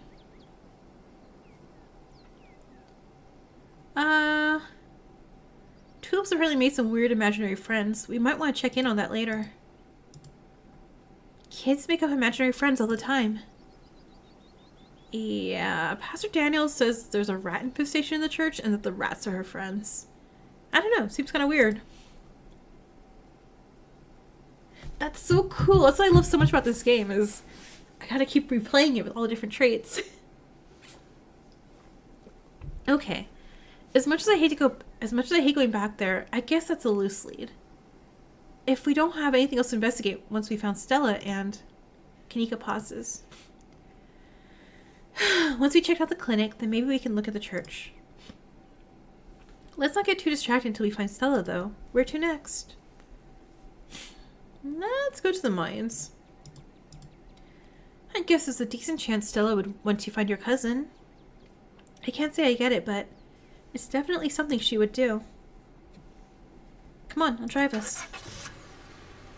You follow Kanika to her van. It isn't long before you find yourselves outside the Scarlet Mines. Oh yeah, I imagine the writing for each one of the... Every single, like, you know, thing that changes with a bit. Yeah. Oh, the cops are here too. Okay, hi.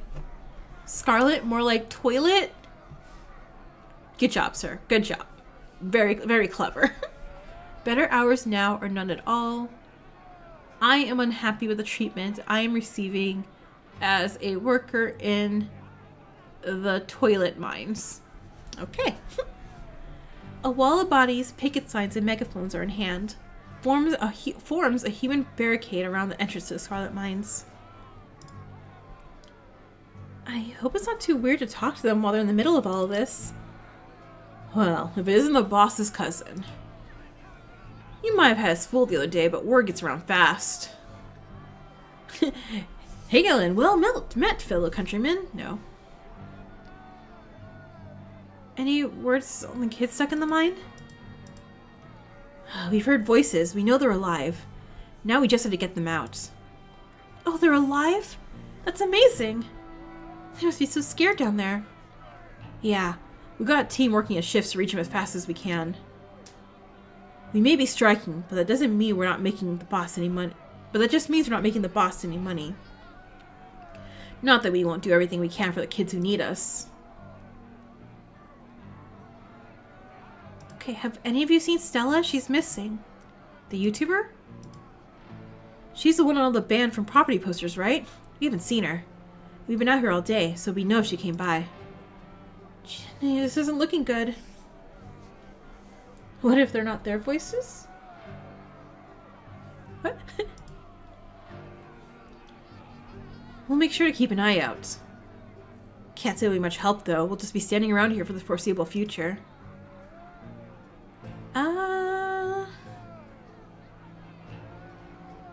So how goes the strike? Would you like to know? You can see for yourself, it's going strong. A major collapse happened on property not 2 days ago, and the boss wants us to go on about our work as usual. I ain't going back down there knowing death or serious bodily harm could come at any second. I care more about living than I do about my paycheck. There's a lot that could stand to change around here. It seems like damn near everybody else thinks so too.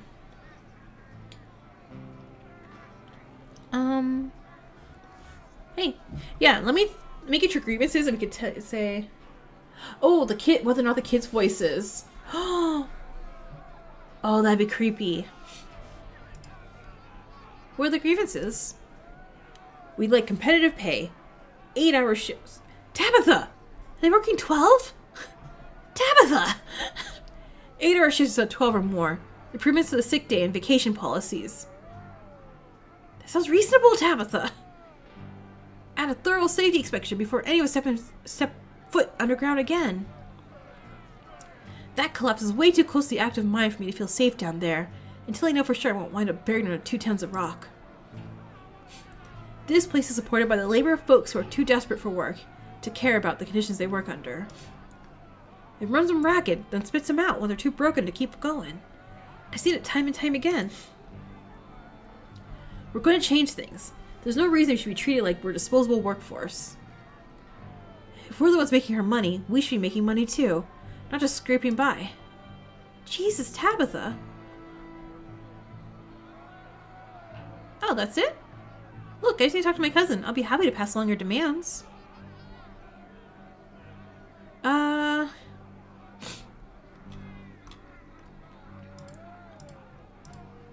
not sure you should be involving the boss's cousin in any negotiations. Yeah, it'd be a bad look. If you want to try and push her to the table, that's one thing, but you should leave the demands to us. Okay, I need to talk to Tabitha. Yeah, sure. Maybe you're the boss's cousin, but you seem harmless enough. Go ahead. I don't care if they're okay with you going in. I'm not crossing a picket line. Besides, I don't think Tabitha would be too happy to see me. I'll just wait by the van. See you on the other side.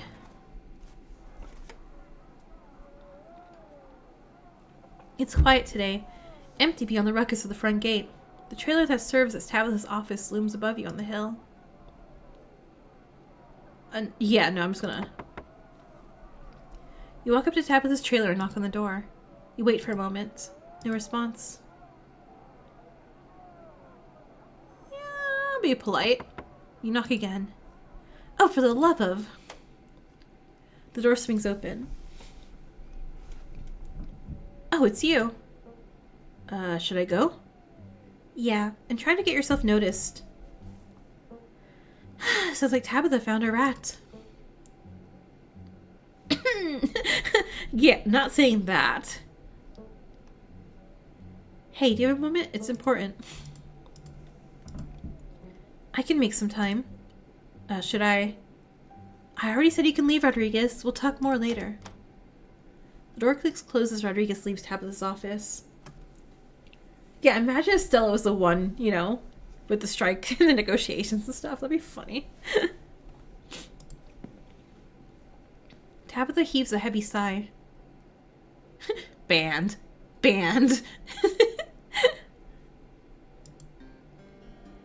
Please, just forget you saw anything, okay? I can handle this on my own.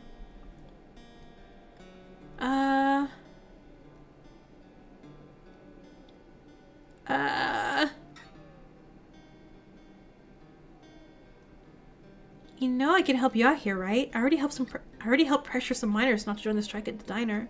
We're family. You what? Look, I appreciate the gesture, but I can fight this battle by myself. You really don't have to stick your neck out for me. I know I'm not the most popular person in town, but you don't need to ruin your reputation on my behalf. I'm sure you didn't come all the way to talk about the strike. Why are you here? I mean, don't get me wrong. It's nice to see a friendly face, but you shouldn't be up here. This is my battle to fight. Stella's missing. Have you seen her? She's missing? Tabitha is quiet for a moment. Stella's been known to disappear for days while she's doing her videos, but I think we both know that's not what's going on. I'll see if I can figure something out. Do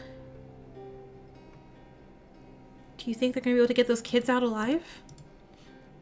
Don't ask me things like that. I have no way of knowing. They aren't far from the surface, so the drill should reach them soon. But no one knows what the conditions are like down there, or if they're hurt or even one of them is dead. I'm just doing the best I can and hoping it works out.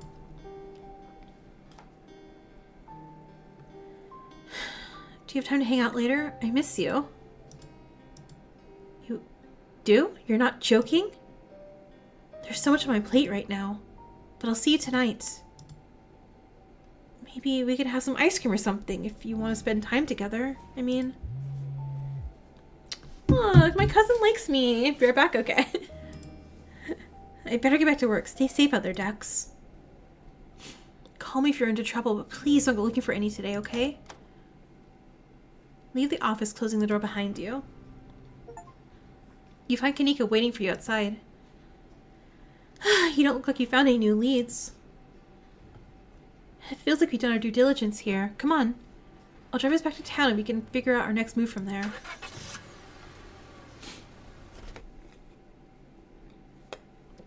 Where to next?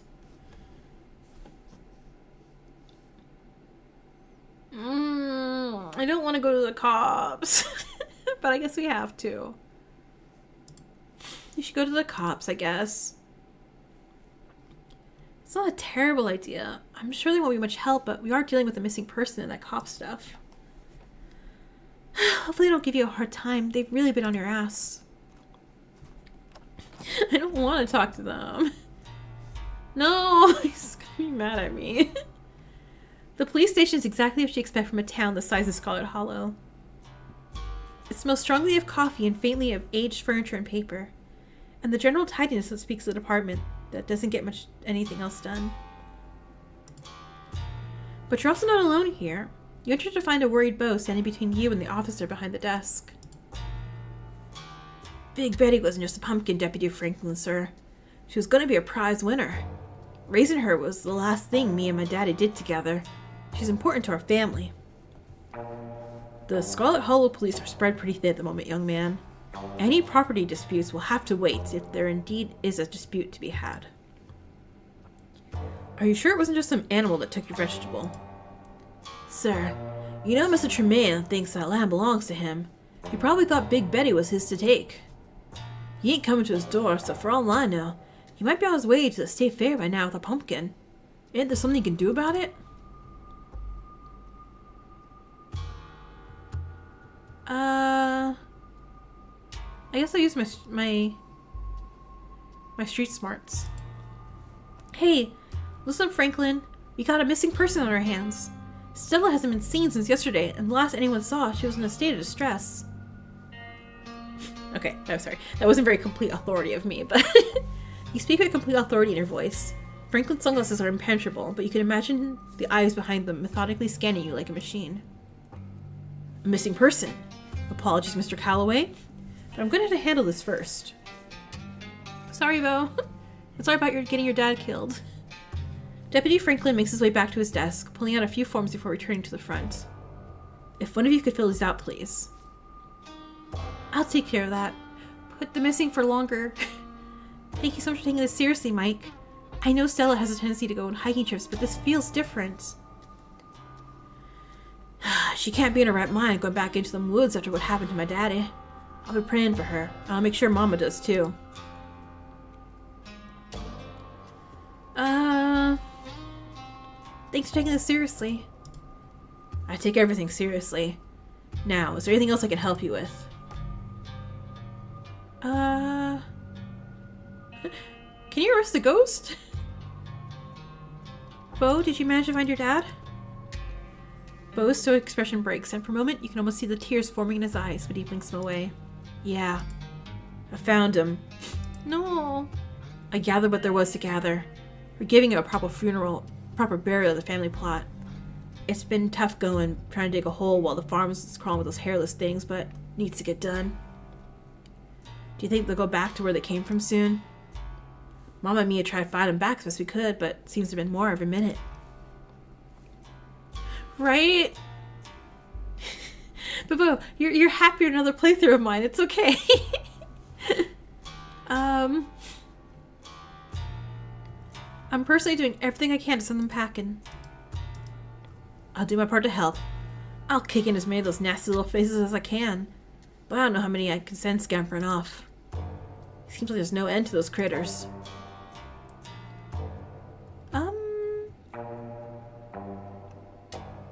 I think we just get going. Pumpkin's not really important, I feel. And Mayor's security doesn't really matter. And asking about a cult just seems rude. Let's just get going. Kanika hands a completed report back to Deputy Franklin. Thank you, ma'am. I'll get this filed right away. Good luck out there. I hope Miss Richmond is doing alright and you'll find her soon. Thanks again, Deputy. Just doing my job. Well, at least we filed a report.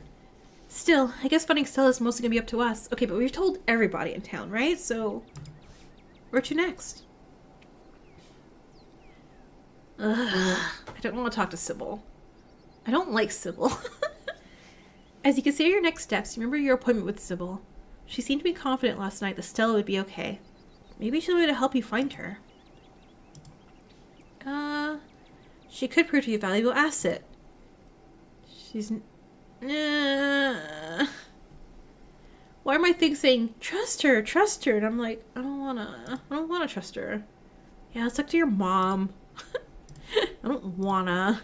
Sure, we can humor her. She's probably gonna give you some rocks or bundles of herbs for protection or something, which might actually work, so who knows? Guess there's only one way to find out. The bells of the general store chime welcomingly as the two of you enter. Oh, Kanika, there you are. You're supposed to stay in bed today, remember? Oh, hello, Dex. Hope you're sufficiently recovered from last night's fiasco. Sorry, Mom, it's just that Stella's missing and Stella can take care of herself, unlike you. You need bed rest, lots of fluids, and don't need to go running around town spreading that cold of yours. Authentic rocks as instead of like fake rocks? Go on, get to bed. I'll be up in a minute with some more tea. I thought you had some important thing to talk to Dex about. I'm really feeling okay. I want to hear what you want to say to her.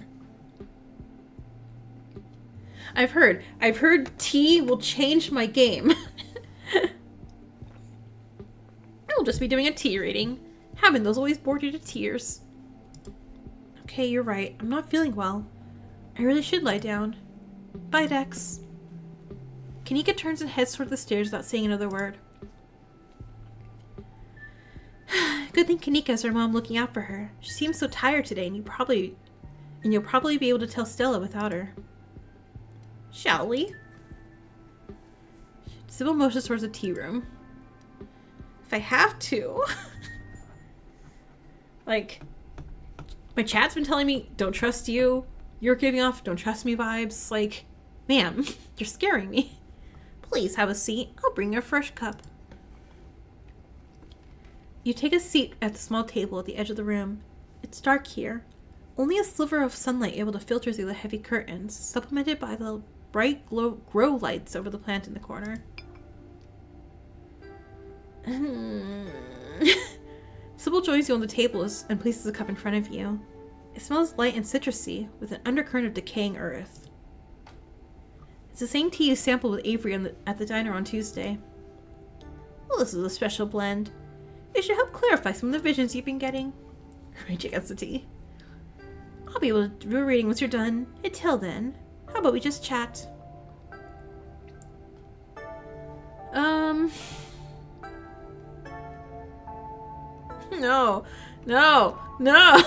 Okay. What's all the mystery and ritual? If something to tell me, just come out and say it.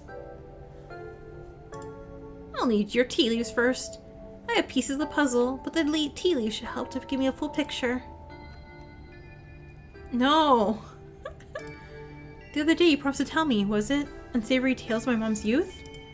Well, I most certainly did, though I might have been exaggerating a bit for dramatic effect. I'm prone to do that. In a town this size, you get to know everybody, no matter what the age difference might be. Vivian was a little younger than me, which meant I always had a certain older sister instinct about her. Her family wasn't good to her. Pearl Ann was a lot like her great-grandmother, Edwardine, which is to say, she was not a very kind woman. Similar to Tabitha, but with more social grace, and considerably more hatred for her fellow man. But your mother wasn't a shrinking violet either. She was just as stubborn as any Scarlet, so her family choosing her as their punching bag made her quite the rebel.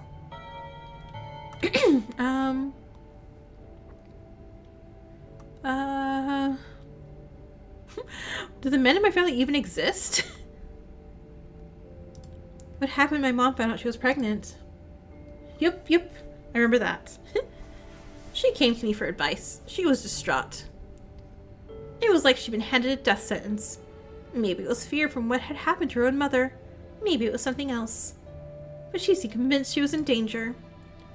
Tabitha had already been born by then, but she was born in wedlock, so I assumed your mother's worries had something to do with religion. Well, the scholars weren't particularly religious as far as I knew. But the way Vivian was that night she came to me, so it stuck in her mind.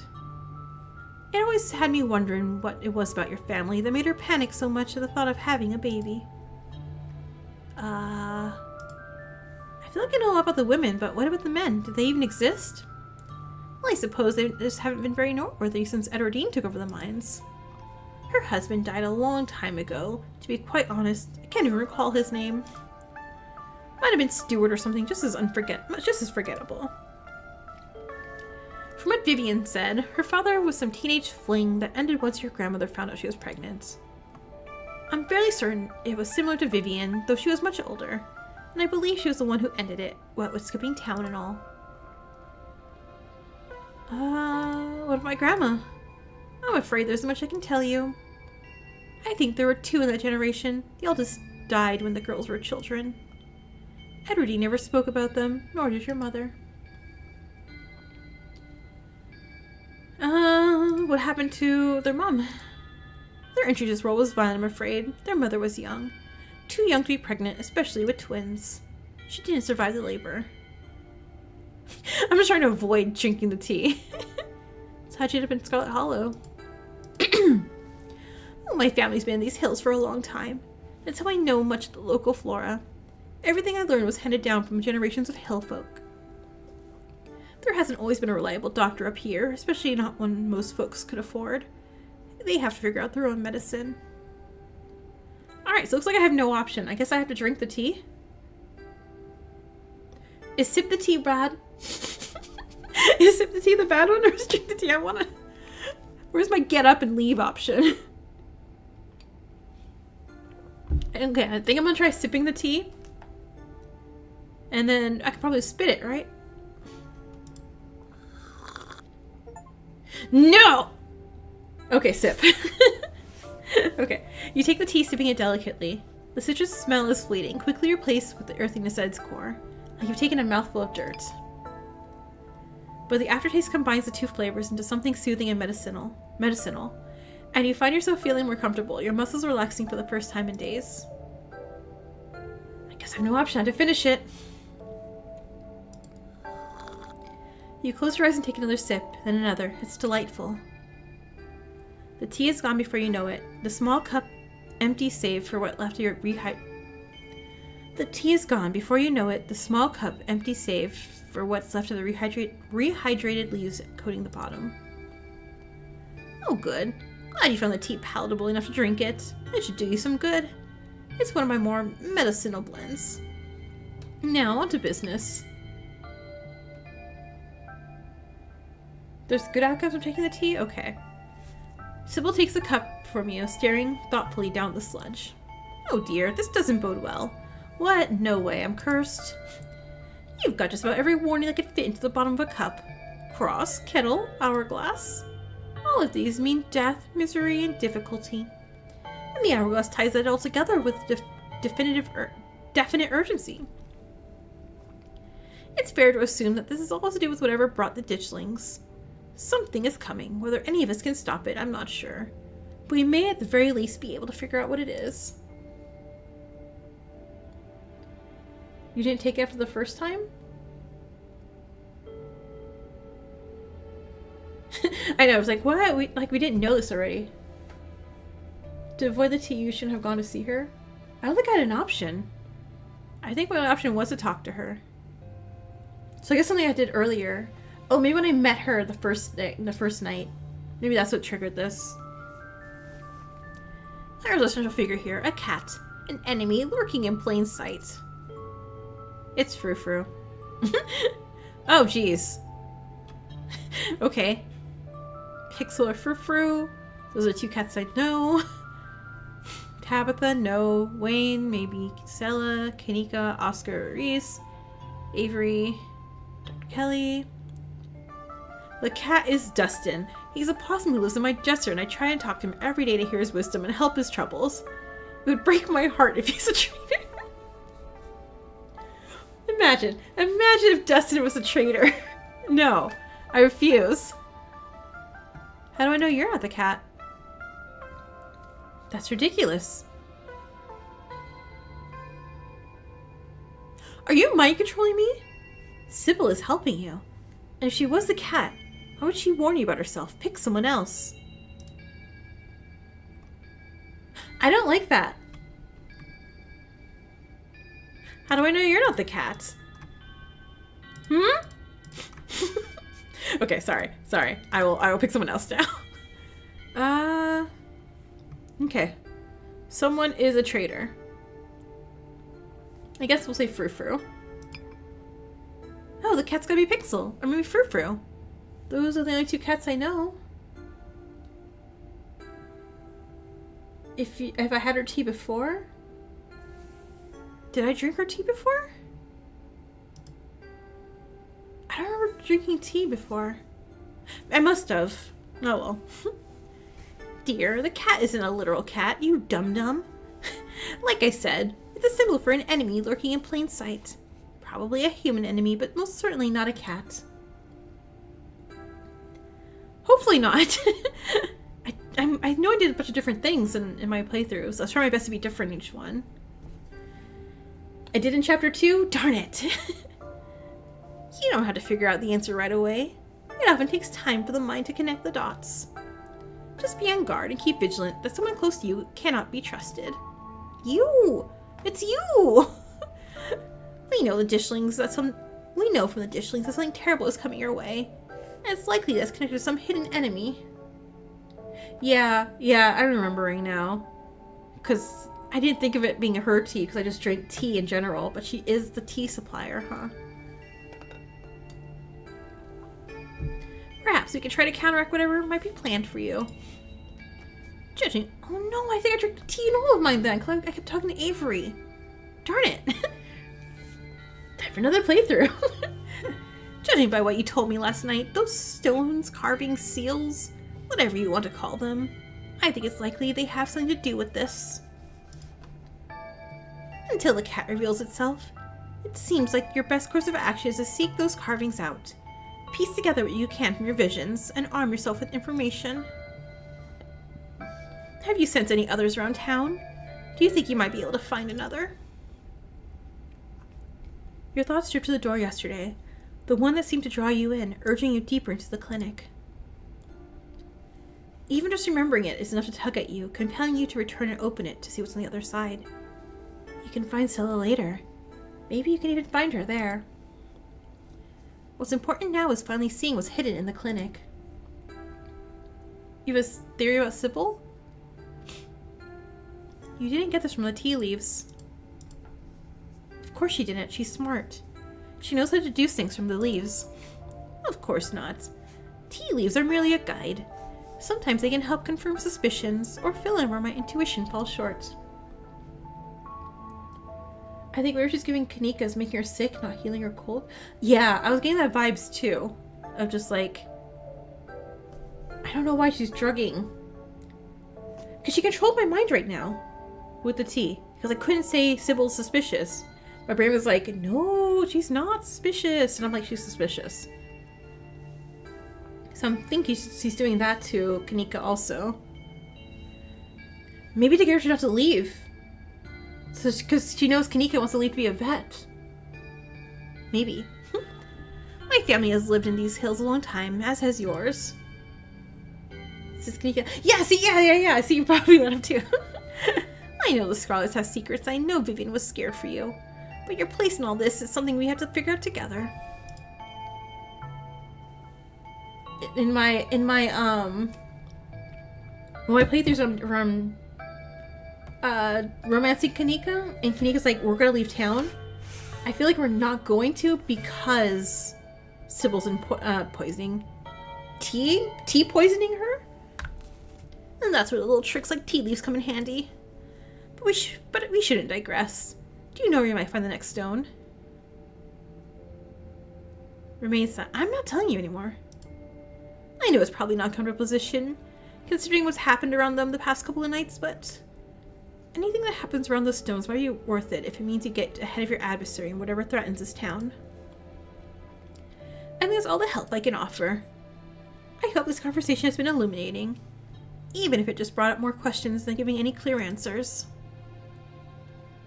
All I do is look some lazy to put myself in danger. I'll just leave. You get up to leave the tea room.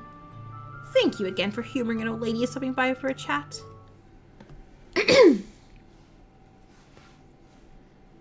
Take a... No, I didn't look at it. I'll look at it again. It'll appear again.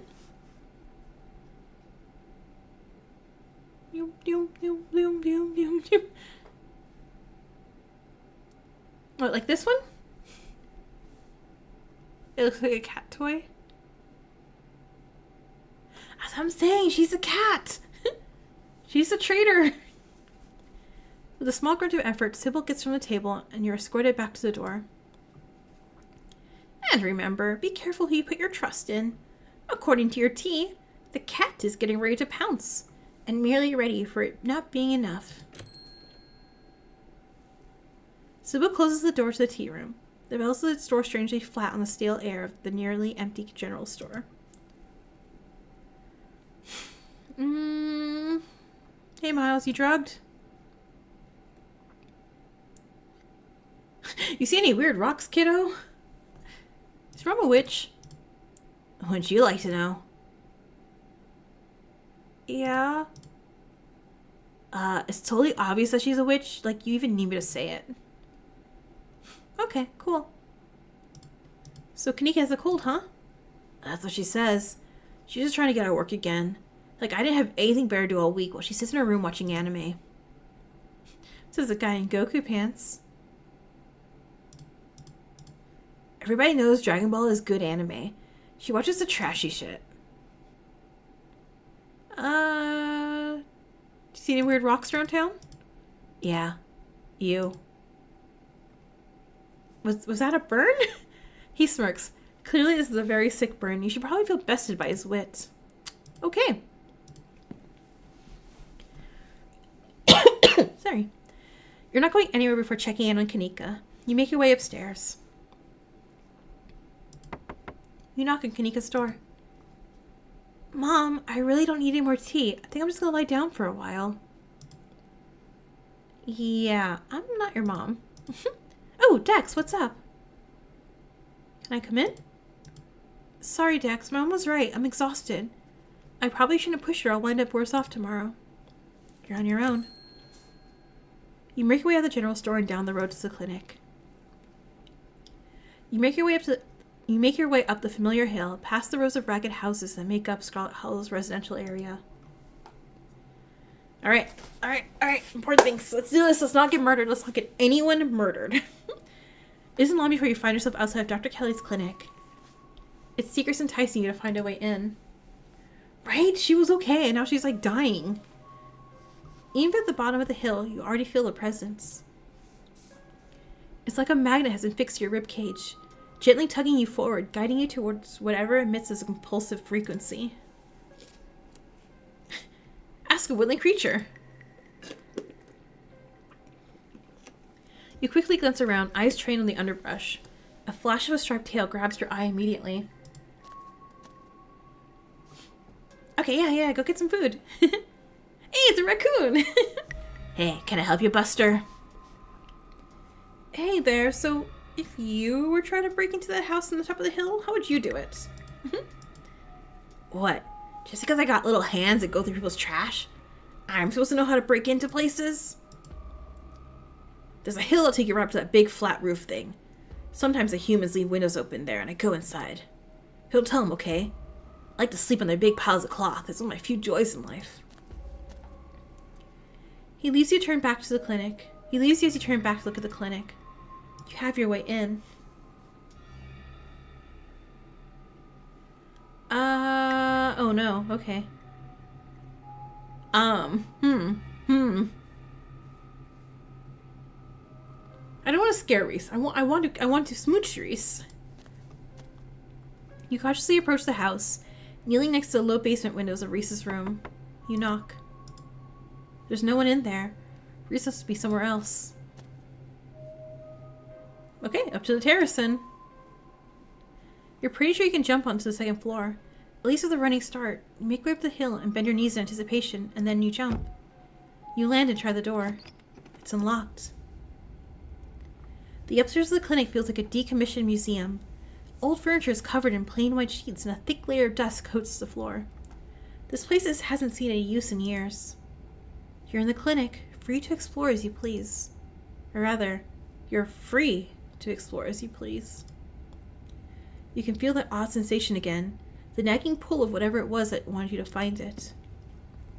You've been caught by its gravity, an overwhelming curiosity guiding you around the corner and towards a dark doorway under the stairs.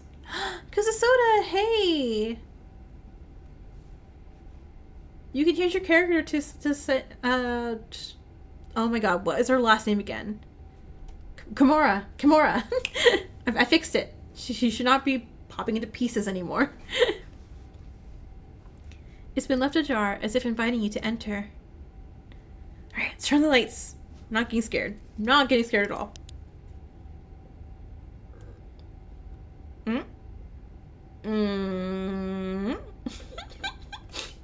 Alright, wrong second to take a drink. The lights click on. You're in the morgue. And there's just Reese chilling. Dex, what are you doing in the morgue? Vampire! Hi. Hey? Sorry. This must look kind of weird. I promise I'm not secretly dead already. Or something. Sometimes I just come down here to practice or rehearse. I mean, if you are a living corpse, that wouldn't be a deal breaker. That's good to know, but I'm still not. But I'm glad I haven't managed to scare you off. It's not often I get to meet new people. Like that. Oh. Yeah, okay, there we go.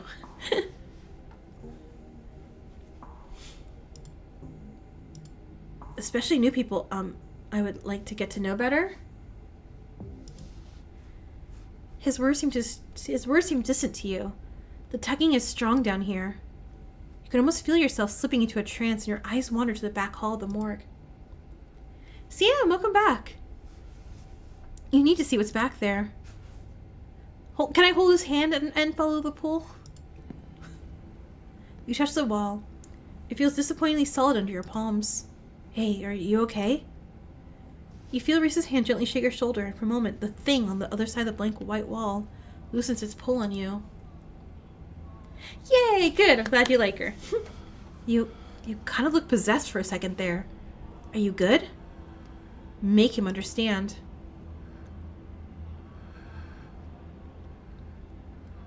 Oh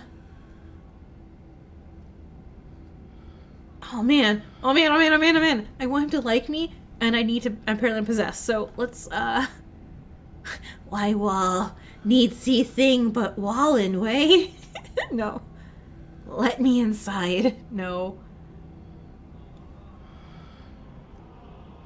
There's a stone carving on the other side of that wall, and I need to see it. Reese glances back at the wall. You're really serious, aren't you? This is probably a bad idea, but if you really need to get in there, I'm pretty sure there's an emergency axe somewhere upstairs. I just need to get the doc out of her hair. Should take about 2 seconds.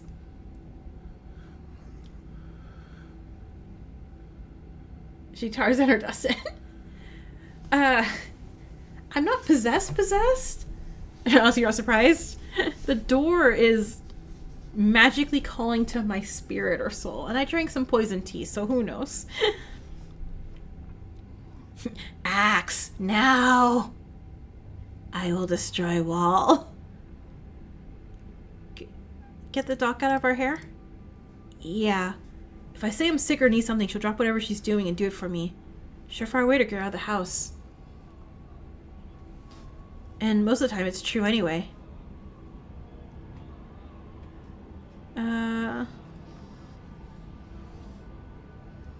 Use what you need to get what you need. No shame in that. Exactly. Alright, sounds great. Lead the way. Sweet, be right back. He strides past you, his long legs moving swiftly.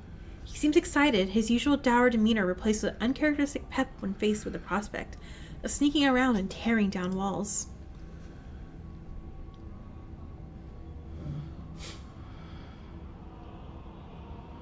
Oh yeah, I remember that. Oh wow, that was from a while ago. You hear his soft voice filtering in through the open doorway at the top of the stairs. A hoarse and sickly edge added for effect as he speaks to his mother. Hey, Mom? He coughs gently. Reese, I didn't know you were awake. I still feel like shit, but I think I can finally try to keep some juice down. It looks like we're all out, though. Really? I thought I'd just pick some up. I've got an errand to run on Main Street anyway. I'll go pick up some orange juice and some ginger ale, too. That would be awesome. Sorry to ask. I know you're probably busy. It's no problem. It doesn't take long. Just don't do anything too strenuous while I'm away. Just lie in bed until I get back. You remember you're not rich anymore? Thanks, Mom. Take it easy. Well, here. Let me help out a bit.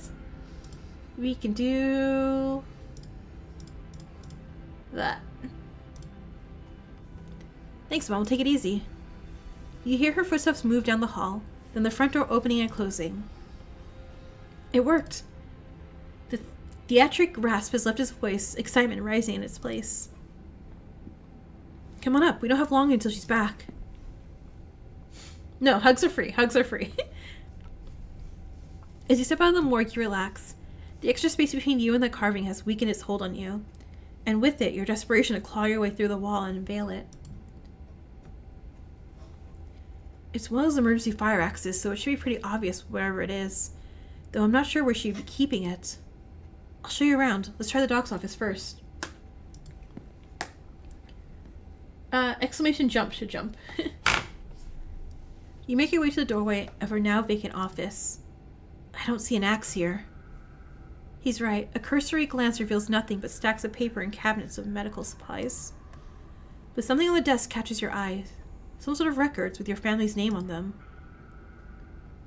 I want you to like me, but I need to solve a mystery. You skip the folder, tucking the documents in for later perusal. Reese watches you with curiosity. Stealing medical documents? Oh, are you into that? Okay, I'll steal some more. If my family's gonna keep secrets from me, I better learn what I can. Totally. Steal anything you need to. I love him. I love him so much. You've got a mystery to solve. I'm not gonna stand in your way. Let's check the medical supply room next. I can imagine a room full of chemicals being a place someone might want to keep an axe. Be careful about stealing stuff in there, though. That might really get you in trouble. You turn around and leave the office. It's time to move on. The medical supply room is probably a good bet. The fire axe seems like something that might be useful in a room full of chemicals. It's just down the hall. There it is. Looks like it needs a key, though. You better not break the glass. I'd rather explain why I had to steal the axe after we had a chance to use it. There must be a key in here somewhere. He stops, as if listening to something you can't hear. Shit, she's back already. That was fast. As if on cue, you hear the front door of the clinic open and close, the creak of its antique hinges echoing down the hallway. Footsteps start down the hall. She's headed this way. Quick, we gotta hide. I'm not supposed to be here. He opens the closet door and hurriedly motions. We're doing this. We're doing a trope. He opens the closet door and hurriedly motions you inside. That's why his ears are so pointy so you can hear his mom all the time. You slip past him, scrunching into the small space the best you can. He attempts to slide in after you. You make space and he slips in next to you, closing the door just enough so that you both can still monitor the entrance to the supply room. Dr. Kelly storms in, plastic bag in tow. She takes something out the bag and places it on the counter. And then she hurries back out, bag rustling as she makes her way back down the hall. You better wait a second, just in case. Okay, but also... Screenshot. You're momentarily distracted from the danger at hand by Reese's sudden closeness. It's almost strange to be here with him after the way he was hidden away for the first few days of your week in Scarlet Hollow. It made him into a seemingly mythical figure, the tragic artist wasting away in the basement guarded by a tyrannical warden. Right? Closet kiss, closet kiss. And they were to share a room and there's only one bed. Now he's right in front of you, a flesh and blood human being, one you could reach out and touch if you so desired.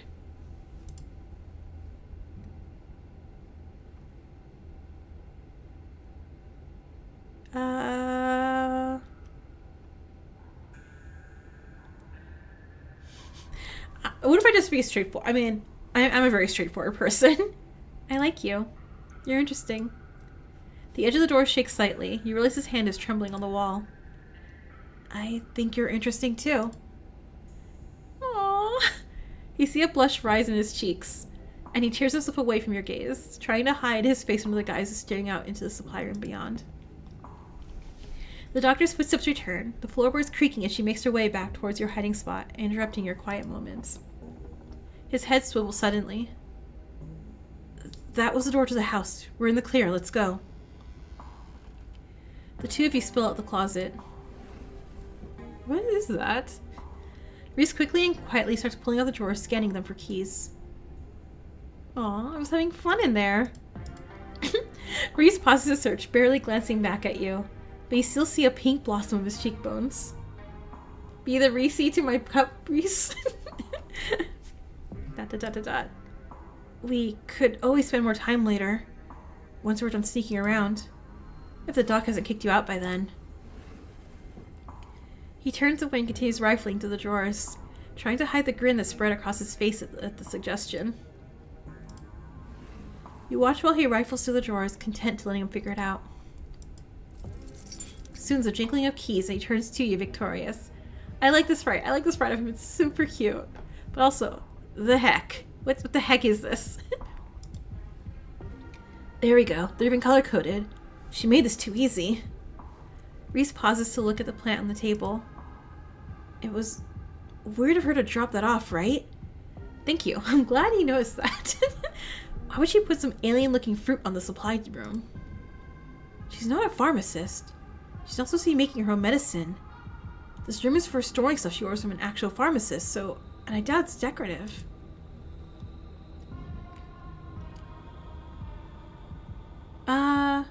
Let's eat it! I thought the box with the acts as a mirror and mirroring something that wasn't there. That's scary. Okay, hold on. If we steal it, she's gonna know. It's weird. It is weird. Maybe we should do some snooping. But before you get a chance to do that, Reese jerks his head towards the door. Oh shit, that was the door from the house. We gotta run. Grab the axe and go. I'm gonna do a playthrough. I just keep eating weird things. I'm gonna eat that. You grab the axe and follow Reese's instruction, once again starting down the basement stairs, letting the pull of the stone carving guide you back to the morgue. You've eaten worse. Okay, so Sybil is poisoning all of us. She's a witch.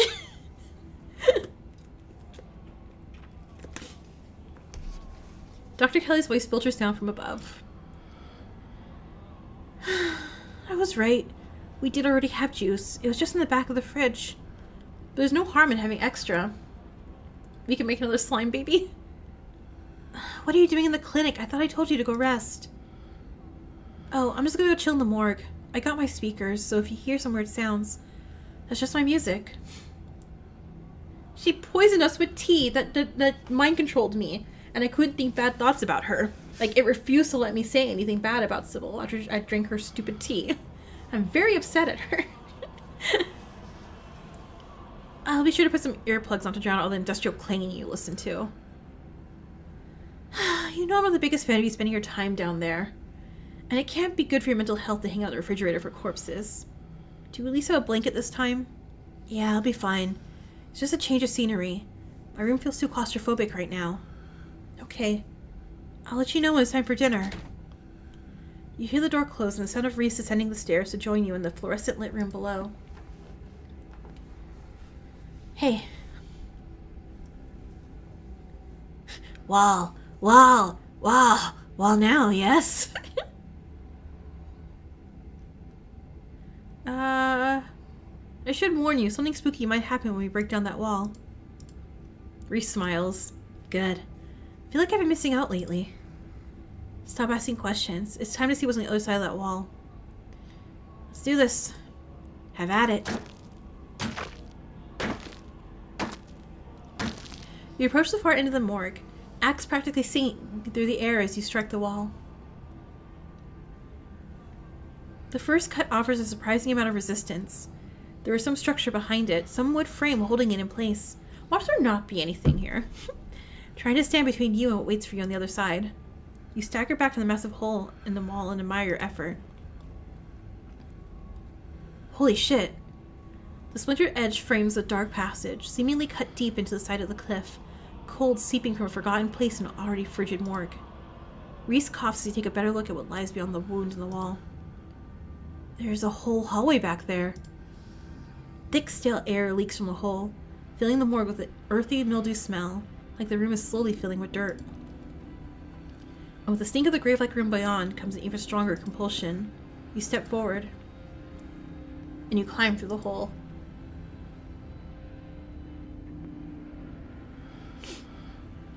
This is wild. I had no idea any of this was here. An entire hospital wing, rotting away for decades behind some flimsy drywall.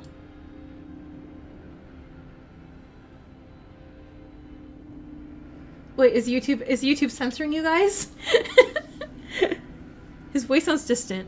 Your sole focus is finding it. Your feet move without prompting you and stumble toward the hallway towards the far wall, barely registering the antique clutter as you stagger past it. Whoa, are you okay? Wall! You don't respond, and you don't bother to retrieve the axe. The wall is rotten, water damage having eaten away the wood over the course of unknowable years. The planks nearly reduced to sawdust. You tear into it. There it is. Enoch, I thought you weren't going to come. I was worried you'd leave me forever. They said there's nothing they can do. I'll never use my legs again. Enoch, what am I going to do? Calm down, Teddy. These doctors don't know what they're talking about. I've been doing my own research, and I found us an alternative.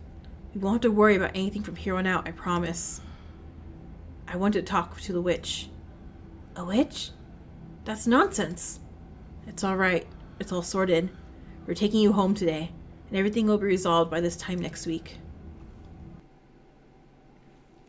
Everything goes black. Your vision swims back into focus and takes a solid second or two to reorient yourself. You're in an unfamiliar bed. Reese leans against the far wall, eyeing you with concern and curiosity. Hey, I was worried you slipped into a coma or something. You tore down a wall like a wild animal, found such a weird carving and collapsed. I think you might have had some kind of seizure. You okay? So the mountain didn't collapse on us? No ghosts? No, nothing. You just fell down, twitched a little. And when you seemed stable, I carried you back here. That was a few hours ago. You have a big fear of... No. That's a totally understandable fear.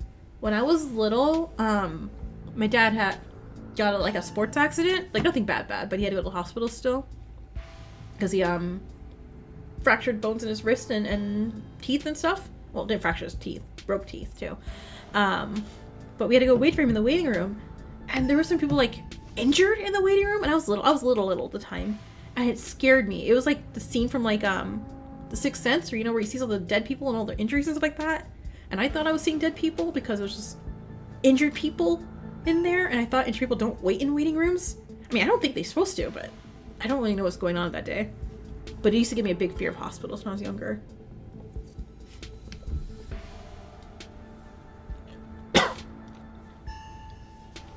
And I feel like a fear of hospitals is like a normal thing, so that's fine. You just fell down. Twitch. Oh yeah. You should have been awake while you carried me. I could always put on a repeat performance if that's sort of the thing. If that's the sort of thing you like. I had a vision, like a hallucination. I have those too sometimes. Used to have them a lot as a teen. Always just weird little things, like my hands would look wrong or my neck would seem too long, but the room would feel smaller. Wait. Is that a thing? You have chronic illnesses, so hospitals are constant in your life? That's gotta be rough. Like, I don't like going to them in general. I can't imagine having to constantly go to them. But yeah, I was saying, like, I don't have this anymore, but I used to have this as a kid all the time also, where, like, the room would feel too big or too small, or my thumbs or fingers or hands would feel, like, really awkward or look wrong. It's all the tools and wires they have to connect to you with. I still have those documents, right? Yeah, you still have them on you. Sure enough, you pulled the file containing medical documents about your family. Pearline's death certificate. Sleep apnea, discovered by her daughter, Tabitha. I'm sorry, what? Tabitha's middle name is Chrysanthemum? I mean, this is not hydrangea. That other flower I can't pronounce. No autopsy performed. Edwardine Scarlet, born April 9th, 1913. Died February 12th, 2003. Dang, she lived a long time. Age 89. I guess 89, that's normal. Cause of death, heart failure. Same with her granddaughter, Pearline Scarlet.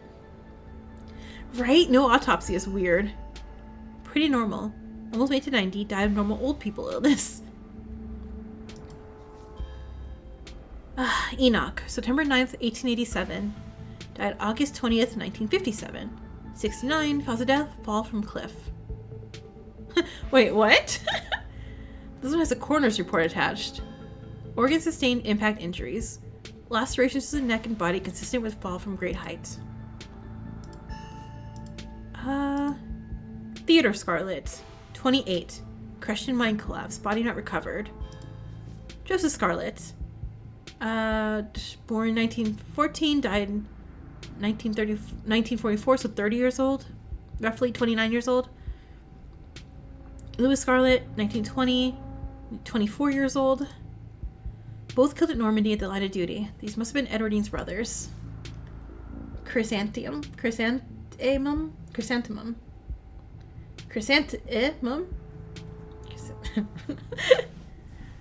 So I'm not a florist. I won't ever be. Certificate of fetal death, infant boy. Yeah, so the guys are kind of screwed in this. Yeah. Which is weird because that's kind of how like it is in my family too.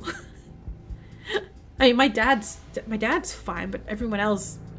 But to be fair, it's a bit of their fault in a few things, so I'm not like, oh, how did that happen?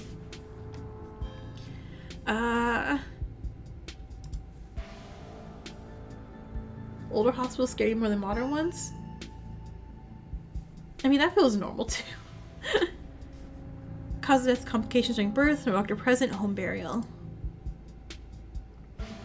There was no doctor present at birth and a home burial. That's some information missing there.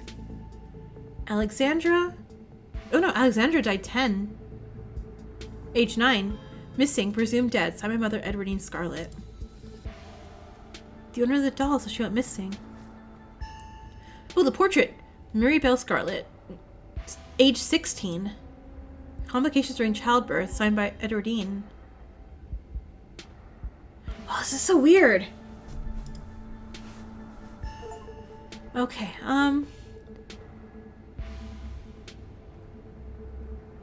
these carvings are trying to warn me about something. My family has dark secrets. An old family like yours? I believe it. Hopefully it's all ancient history, though. I wouldn't want something to happen to you. I'd like to get to know you a little better before either of us dies. Yeah, what if I marry him and he just dies young? 16 is way too... Yeah.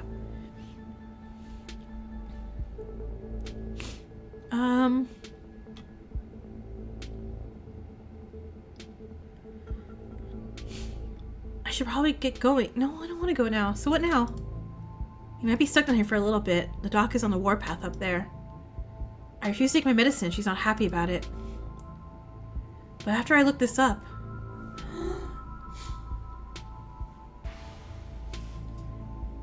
Yeah. There's no way I was going to take anything she gave me. She's been poisoning me for years. I went ahead and blocked my door so she can't get down here. Now we just have to wait for her. Now we just have to wait her out. Why would your mom poison you? I don't know. But the internet says this is a castor bean. It's used to make ricin, a super deadly poison that causes some of my exact symptoms. And death, usually.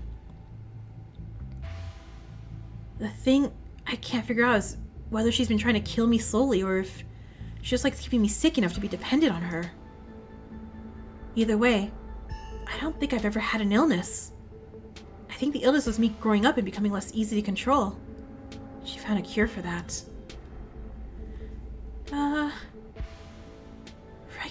Ricin is really, really bad. How are you not dead? I don't know. Maybe it's low enough doses. Maybe I developed a tolerance. But the fact that I feel more and more alive by the minute is enough proof that she was keeping me sick. I don't even need solid evidence. Don't go to the cops, but like cops. We need to get you out of here. Who knows what she'll do when she finds out that you know? Where would we go? The only person I know who has a car is Kanika, and she's not answering her phone. I don't know anyone else.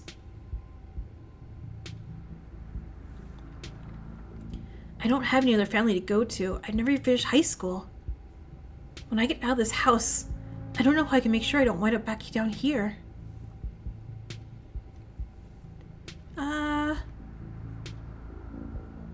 You can stay with me.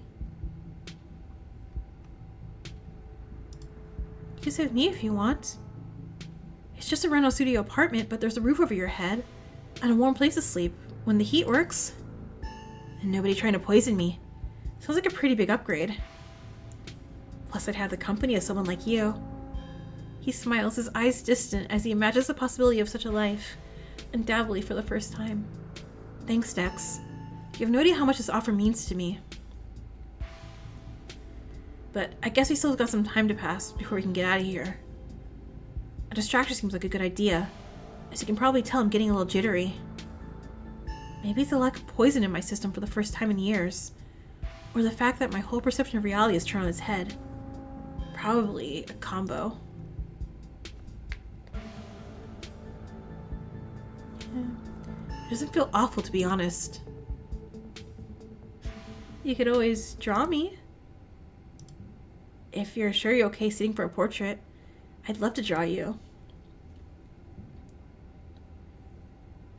Hey, CM won the Battle Royale. Way to go. I don't think she'd be that old if she were alive. She's the MC's grandma. Maybe she'd be in her 70s, so the babies would have been born in the 60s. In no country that is, but whatever. Yeah. There's a quality to a drawing that's almost like catching memories, as sappy as that probably sounds. This can be sort of a snapshot of the night my life turned around. It's definitely a memory worth holding on to. I'll get you a chair. Aww. He excitedly hurries across the room, pulling up a couple chairs. You can see the difference in his energy now that he hasn't had his daily dose of poison. He's more talkative, less slouched, his long limbs no longer perpetually tucked at his sides. May I touch your face? Waggle eyebrows. Yeah. Sure. Sure. He places an initial hand on your jaw, tilting your head slightly towards the side. Sorry, Stella, I would find you, but I would like to flirt with Boy. He has bags under his eyes. It's cute. His fingertips are warming your cheek. The sensation of their light touch lingering on your skin as he pulls away. Perfect. He pauses for a moment, his eyes locking with yours, a palpable tension filling the room. Thanks for doing this. You have no idea how long it's been since I was able to have somebody sit for me. I think it's been since high school, probably. Draw me like one of your French girls. His eyebrows like you're surreal. He starts sketching. The scraping of the graphite is quick and controlled, long lines sweeping across the paper. He pauses for a brief moment, glancing away in thought. I wanted to draw you since we met yesterday. You have such a striking bone structure. It makes her a truly unique face. I hope I can capture it. He glances up at you every couple of seconds, the pencil still moving as he focuses his intense gaze on you. This is so much easier than usual. Sometimes getting the basic forms down can feel like pushing through mud, but this is like breathing. It's just flowing out. He continues scratching at your portrait, the sound of pencil and paper louder and bolder as his strokes gain confidence. It's just, can't believe I let this go on for so long. That I never even questioned her. That I so readily accepted the lines she gave me about my years being numbered and my illness being some bizarre mystery genetic thing that no other doctors could solve. I know it's hard to see when you're in the thick of it, but I was just so naive, and who knows what lasting damage she's managed to do to me. You realize it isn't confidence that's deepening the lines of the paper, it's anger and frustration. Perks of not being poisoned can do art better.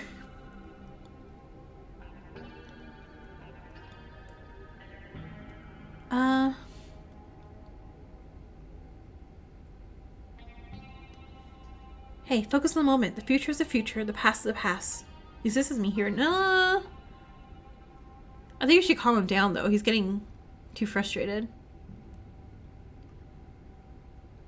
It's okay. We'll figure this out. We'll get you to a real doctor soon. Thanks for understanding. I feel like I must be a lot to handle right now. I think being down here is stressing me out more than I expected. I'm a prisoner who's planned an escape and just has to wait for the right moment, but there's so much uncertainty about whether that escape is actually going to happen. It doesn't feel like it can possibly be real. Welcome back. The pencil snaps. Oh no, I'm sorry. I must be acting strange. I feel strange. Dude, I was possessed and going, wow, like you're fine, dude. Do my nails look longer to you? Uh-oh. Wait. Is he a werewolf? Is he gonna bite me? There's a knock on the window. Wayne, no, you had your chance. Shoo. Dax, don't get any closer to that thing. It's time to go home. That voice. I know that voice. Is that who's been following you around? Without another word, Wayne starts pounding on the window. Oh no, two boys are fighting. Oh, no, I'm kidding. Good luck, freak. That glass is shatterproof. Enemies upstairs, enemies outside. We're surrounded. Even if I get you out of this house, I won't be safe. You won't be safe. He's jealous.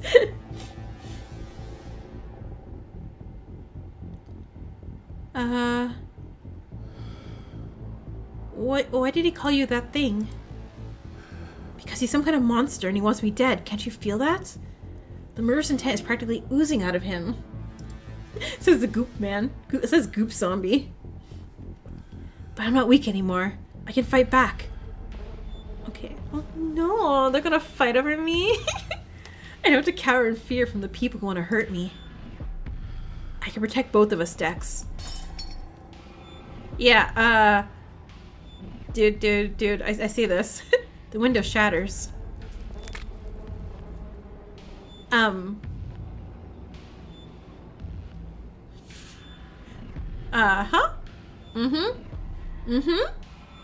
Be careful or he'll become more paranoid.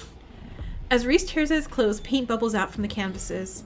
His ghoulish figures peeling themselves out of their two-dimensional worlds, invading yours, crawling up the walls.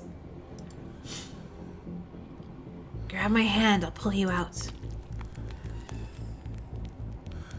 Oh, that's a tail. Leave us alone. Like, oh no, he's cuter. What do I do? In a search of violence, the changes that has been brewing inside Reese finally comes. As it manifests, the broken basement window is sealed off and Wayne along with it. Well, hold on. Oh yeah, no, I definitely see everything moving. Here's the thing. I still want to kiss him. So if I stay, will he bite my head off? Or if I run, is he going to take that as... I know, he's a hot demon boy, like, oh no. But if I run, he's going to take like, oh no, you don't like me, and break up with me.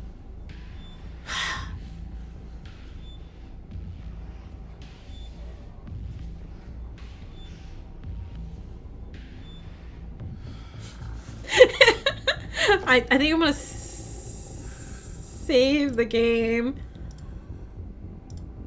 just in case I die real quick, and I'm gonna stay. Oops. We aren't safe, but I feel strong now. I think it could save us. Stay here, I'll be right back. I just... Uh-oh. No?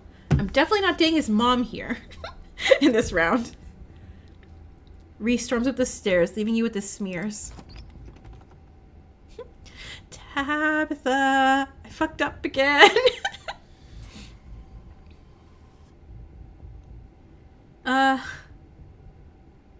You're not sure who to help. Best to follow Reese and see how things play out. Jeez. Try for a Beauty and the Beast option, right? You make your way to the door that beckoned to you yesterday. All intrigue now washed away. You know where it leads, and you know what secrets the stone that lurked in the forgotten basement of the clinic had to share with you. Now the clinic holds a new horror. Somewhere beyond the narrow hallway, leading from the house proper into the doctor's office, there is a monster, preparing to do something unthinkable. You know what? He'd probably be upset if I let him kill his mom, even if she has been poisoning him. You grasp the handle and turn. Dr. Kelly emerges in the shadows and levels a firearm in your direction. You instantly knows it's not a proper rifle, but some kind of tranquilizer gun. Duck! Duck. You do as she says, ducking out of the way. She shoots. The gun isn't very loud. There's only a pop as the projectile leaves the barrel, whizzing through the air. I give you his girlfriend or a stepmom. Okay, hold on. Age. Screenshot.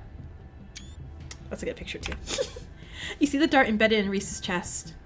He pulls the tranquilizer dart from between his ribs, heaving heavy breaths as the drug courses through his system. You're gonna have to try harder than that, you... How did... As if you could hope to stop me, pathetic waste of flesh. Wait! No! Wayne! Wayne, back off, Wayne. Before Wayne takes another step down the stairs, paint pulls out of the cracks in the wood. Reese's panic, pulling into a mob of furious smears to hold his enemies in place. The artist darts away, but the smears continue their work in his absence. What is happening? God, this tea sucks! Dr. Kelly makes her escape down the hallway, and Wayne is overcome, glued in place at the top of the stairs by stiffening globs of paint. Run to a nearby room. You rush out the main entryway, taking cover in the first room you see.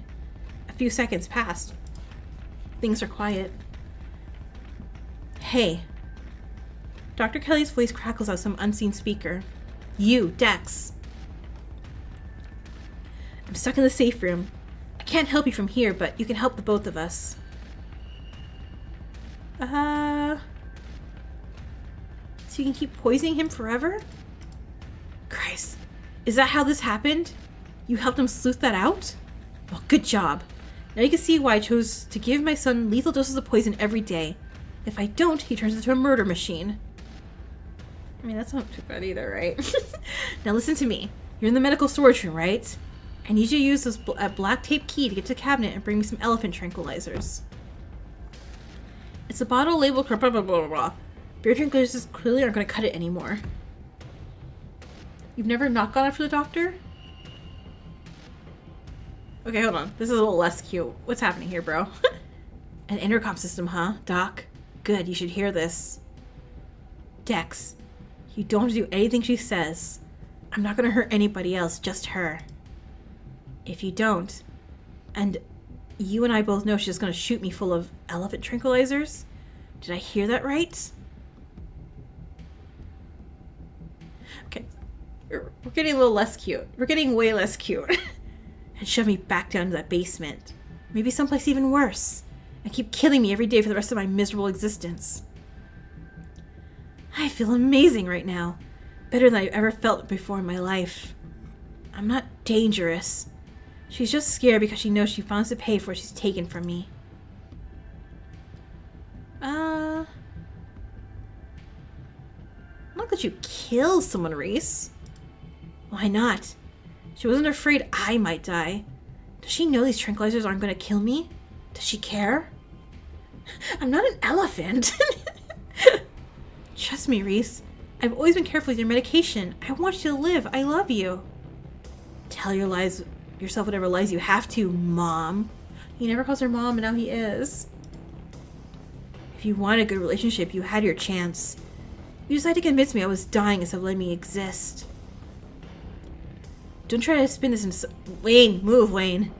Don't try to spin it like some kind of crime of passion now that these consequences are staring you in the face.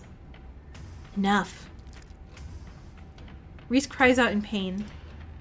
What the hell did you do to my shoulder? I'll handle it. Try to get somewhere safe until then. The two stagger up down the hallway. Quick! Grab the tranquilizers and head to the safe room. This is tricky. This is tricky. Oh my god. On one hand, if I grab the tranquilizer, she's gonna know something's up with me. And what if Wayne does murder him while he gets tranquilized? On the other hand, I don't know. I want to kiss me. Okay. I think I should not let him murder anybody. Ah, damn it. You do what she says. Tranquilizers are easy to find, marked with a small square of black tape to match the key. She's clearly an organized woman. You make your way out to the medical storage room and back to the hallway where Dr. Kelly disappeared. As you approach Dr. Kelly, heaves open the door, slowly breaking apart the mass of paint sealing it shut. You let him die once? No! Hurry, I don't think I keep it open for long. You slip past her into the safe room. She shuts the door quickly, even though one of the little smears managed to slip past her. She stomps on it. Painted viscera splatters across the cement floor. Sounds like Reese and your little friend are still fighting. Probably a few minutes before he gets here.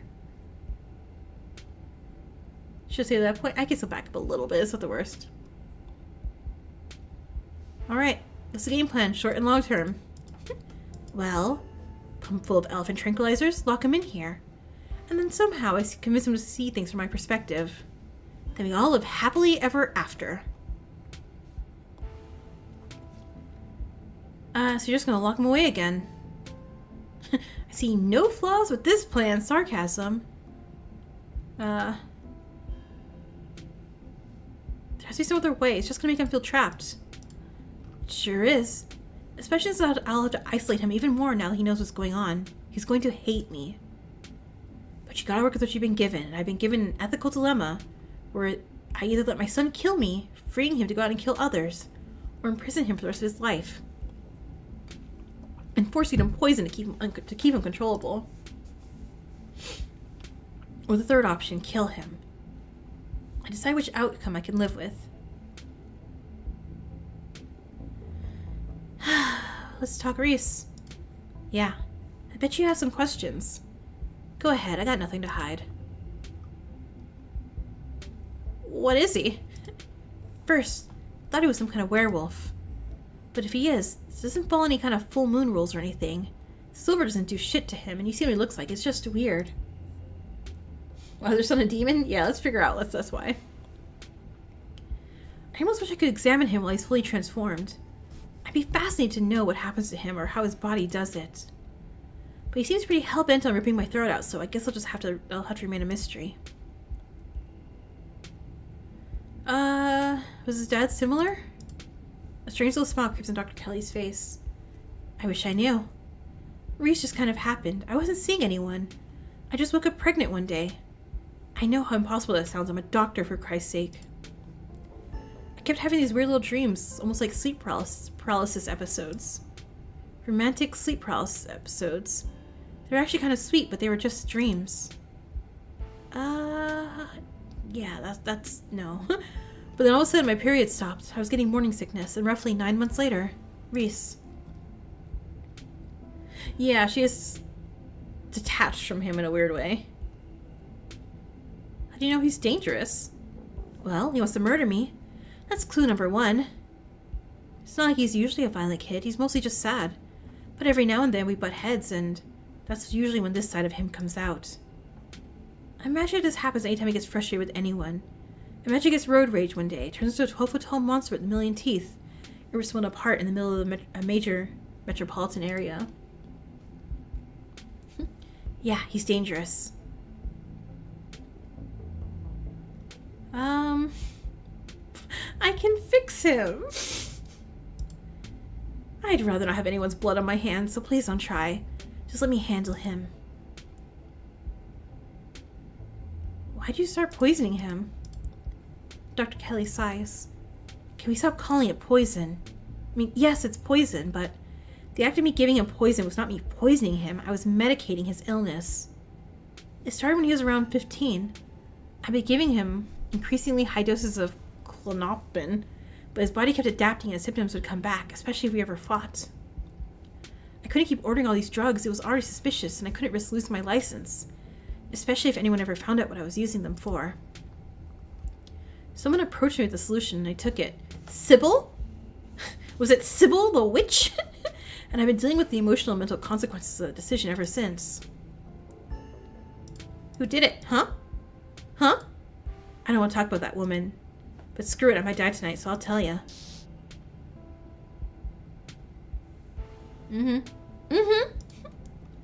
Cool. Sure glad. My brain just fried that out my thoughts. Okay. How'd you not know what he was? I've been medicating him since he was 12. You've only had 3 incidences like this before, maybe 4, depending on what counts. This is the worst one by far. He doesn't seem to understand that at first that he looks different, and I just make sure to stay on top of his dosages so he rarely ever does. But I'm preparing him for this inevitability. He's an adult now. There's only so much I can do to control him. Okay. Any other secrets? You have it all. You have no idea how relieved I am to finally say all this shit out loud. Yeah, we all know it was Sybil. So this room, huh? Well, X-ray room. Lead walls, after I realized this whole situation was a possibility. I had the door reinforced with special remote control locks. Glad I could finally come in handy. Heckin' T! Stupid. I blame Avery too. Like, Avery, no, why? You and Doc Kelly sit in silence and wait for her son to make his way back to you. The sound of distant breaking glass cuts through the silence of the clinic outside the safe room. This might be game time. Dr. Kelly opens the door. The two of you stare out the hallway.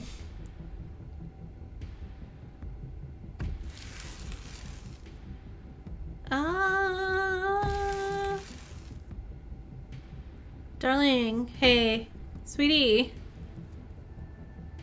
Looking a little bit like a horse. Is this what you're so afraid of? Hand over the tranquilizers. This is our shot.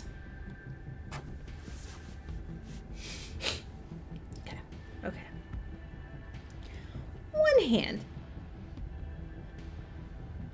I don't want him to be mad at me. God, this is so difficult. This is difficult. Like, oh no. I don't want to die though. Hold on. Let's save right here too. Oops. You take a cautious step back from the doorway.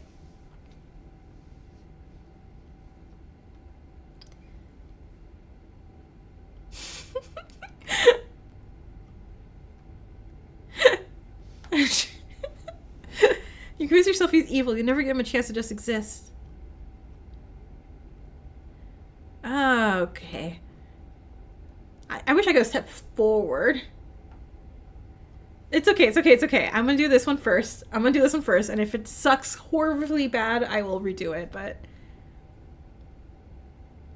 You convince yourself he's evil. You'll never give him a chance to just exist. Stop messing around and hand him over now. Also, probably violence warning in the next 3 seconds. Reese pushes his now massive form into the safe room, staring down at his mother. Reese, I'm so sorry.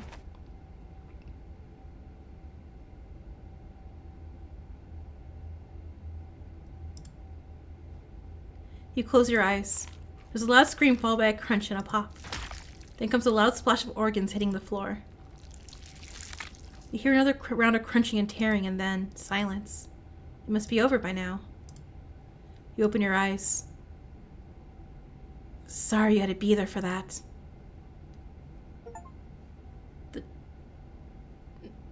Hey, I unlocked romance.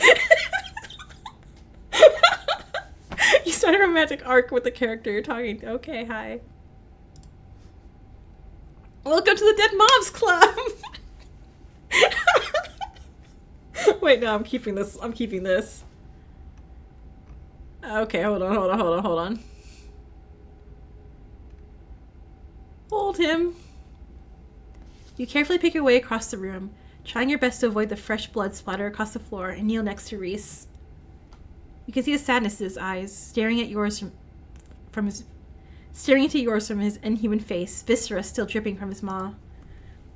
You lean in and wrap your arms around him. It takes a moment to react, seemingly shocked at your touch, but his arms fold around you, his wide palms pressing you gently to him, holding you against his bony chest. His shoulders shake in your grip. You realize he's crying. He breaks away. Dex, I'm sorry you had to be here for this. But thank you. Thank you for understanding me.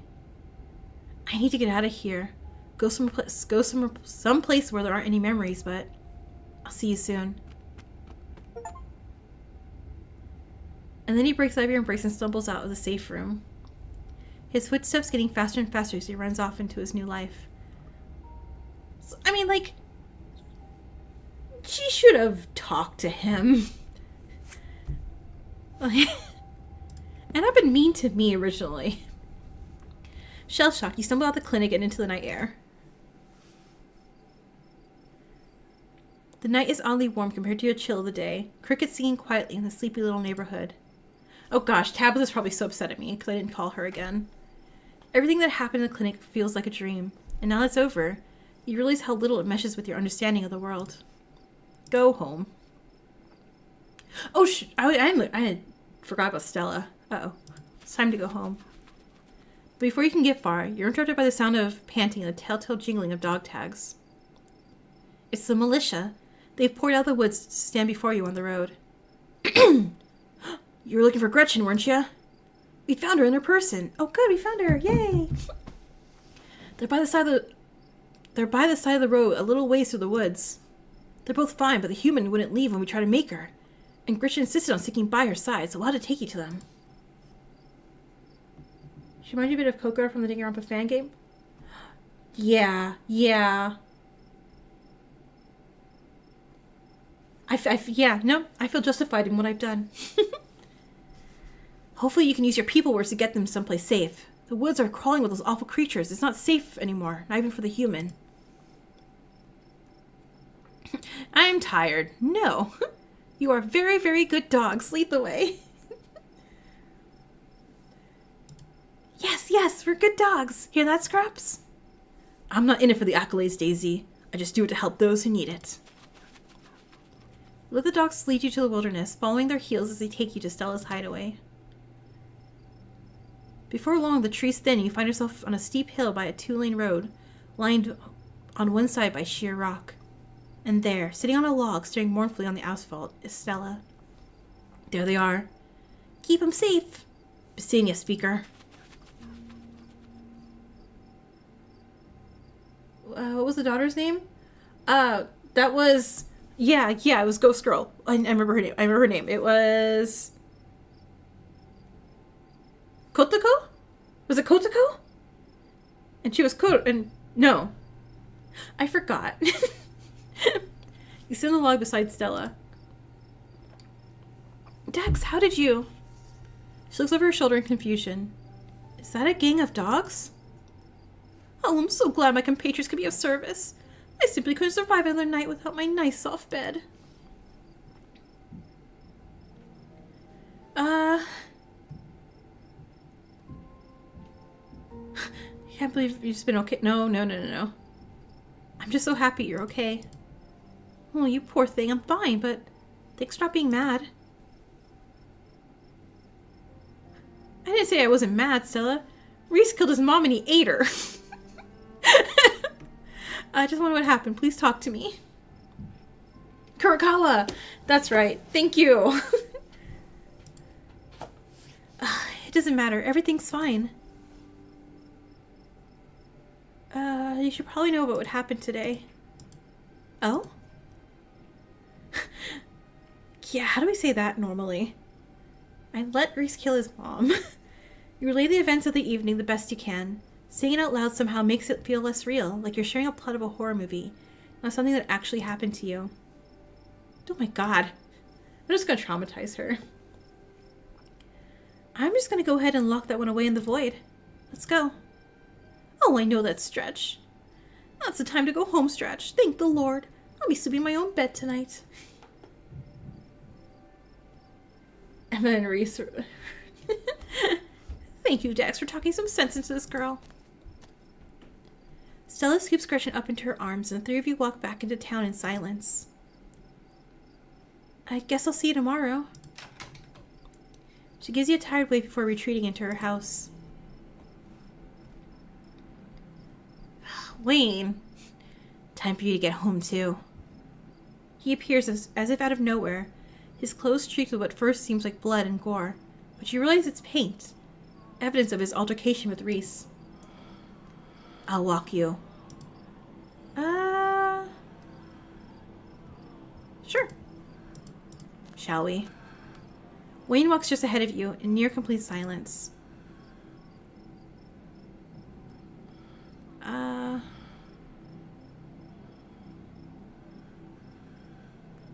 No, I'm not flirting.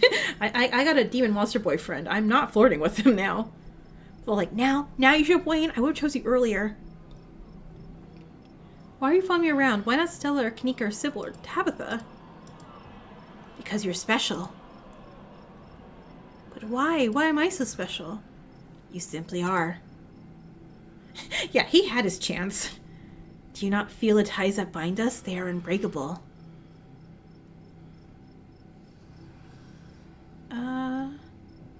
Did you know Reese was like that? I knew he was different. How exactly I wasn't sure, but now I know. I should be able to make a quick work of him next time. You are not going near him. But I like him. Don't you dare lay a finger on him, do you hear me? You've gotten so attached to him, what a shame. I don't suspect he's long for this world. You're not like the other girls. Blood. Oh my god, you're right, he did pull that on me. Even if I don't put this thing out of its misery, someone else will eventually. I'm sure your infatuation will fade with time. No, go away. I don't want to talk to you anymore now. No. I'm sure we'll see each other again tomorrow. You should try to spend some time in that old building before you head to town. Tabitha won't be around, too busy at the mines. Forbidden places won't be forbidden without her there to stop you. And you might be surprised at what you find. Until then, sleep well. Yeah, it looks like a skull face. It's creepy. It disappears into the underbrush. Tabitha, you're back. Oh no, I was supposed to have ice cream with her. That's right. I was wondering if something happened to you. Or maybe you'd forgotten about our ice cream plans. I wouldn't miss our cousin yeah. I wouldn't miss our cousin bonding time for the world, Tabitha. Let's do it. I'm kind of glad I won't be eating alone tonight. Thanks. Wayne got FNAF eyes. No, if Wayne's William Afton. No. You follow your cousin to the kitchen, and she pulls out 2 pints of banana chocolate chunk. She puts it on the table and wordlessly thrusts the other into your hand. I'm sure there's a lot you want to talk about, but we're both here. We're both safe. We both had a long week. Let's just exist together. The two of you stand quietly in the kitchen, quietly eating banana-flavored ice cream, while Frou-Frou purrs gently in her sleep nearby, an oasis of calm. But as Tabitha's spoon scrapes the bottom of her empty pint, the moment ends.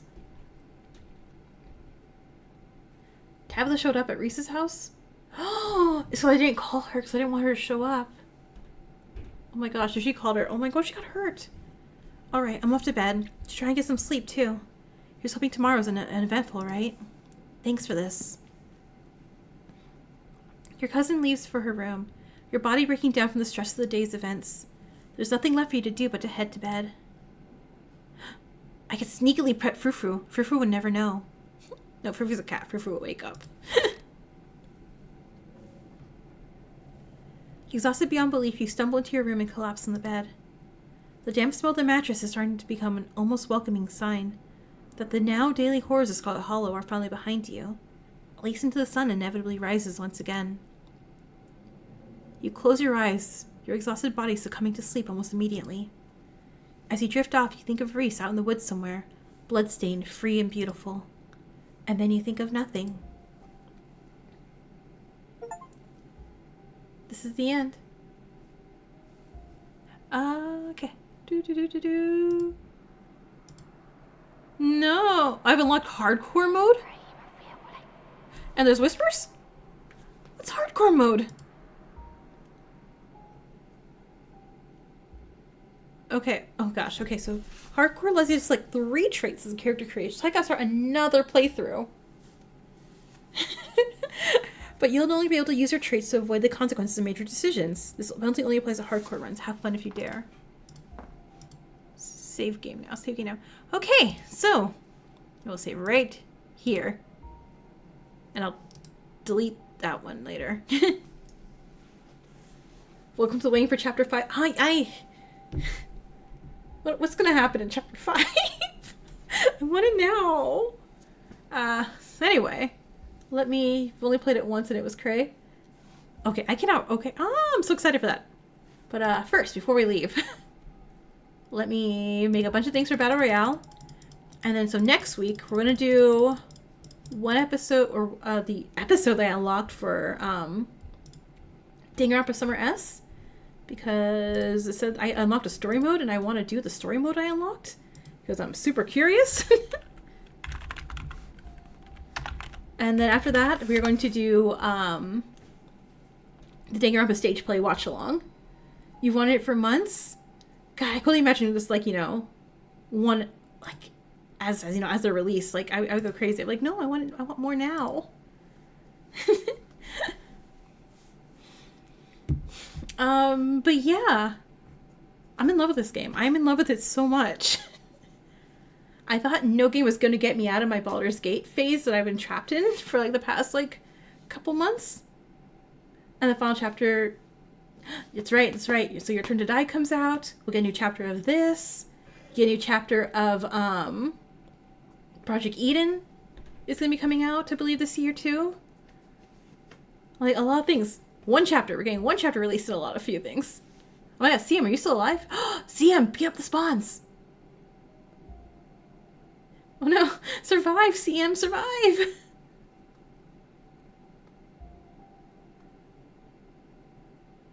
CM, get a heal.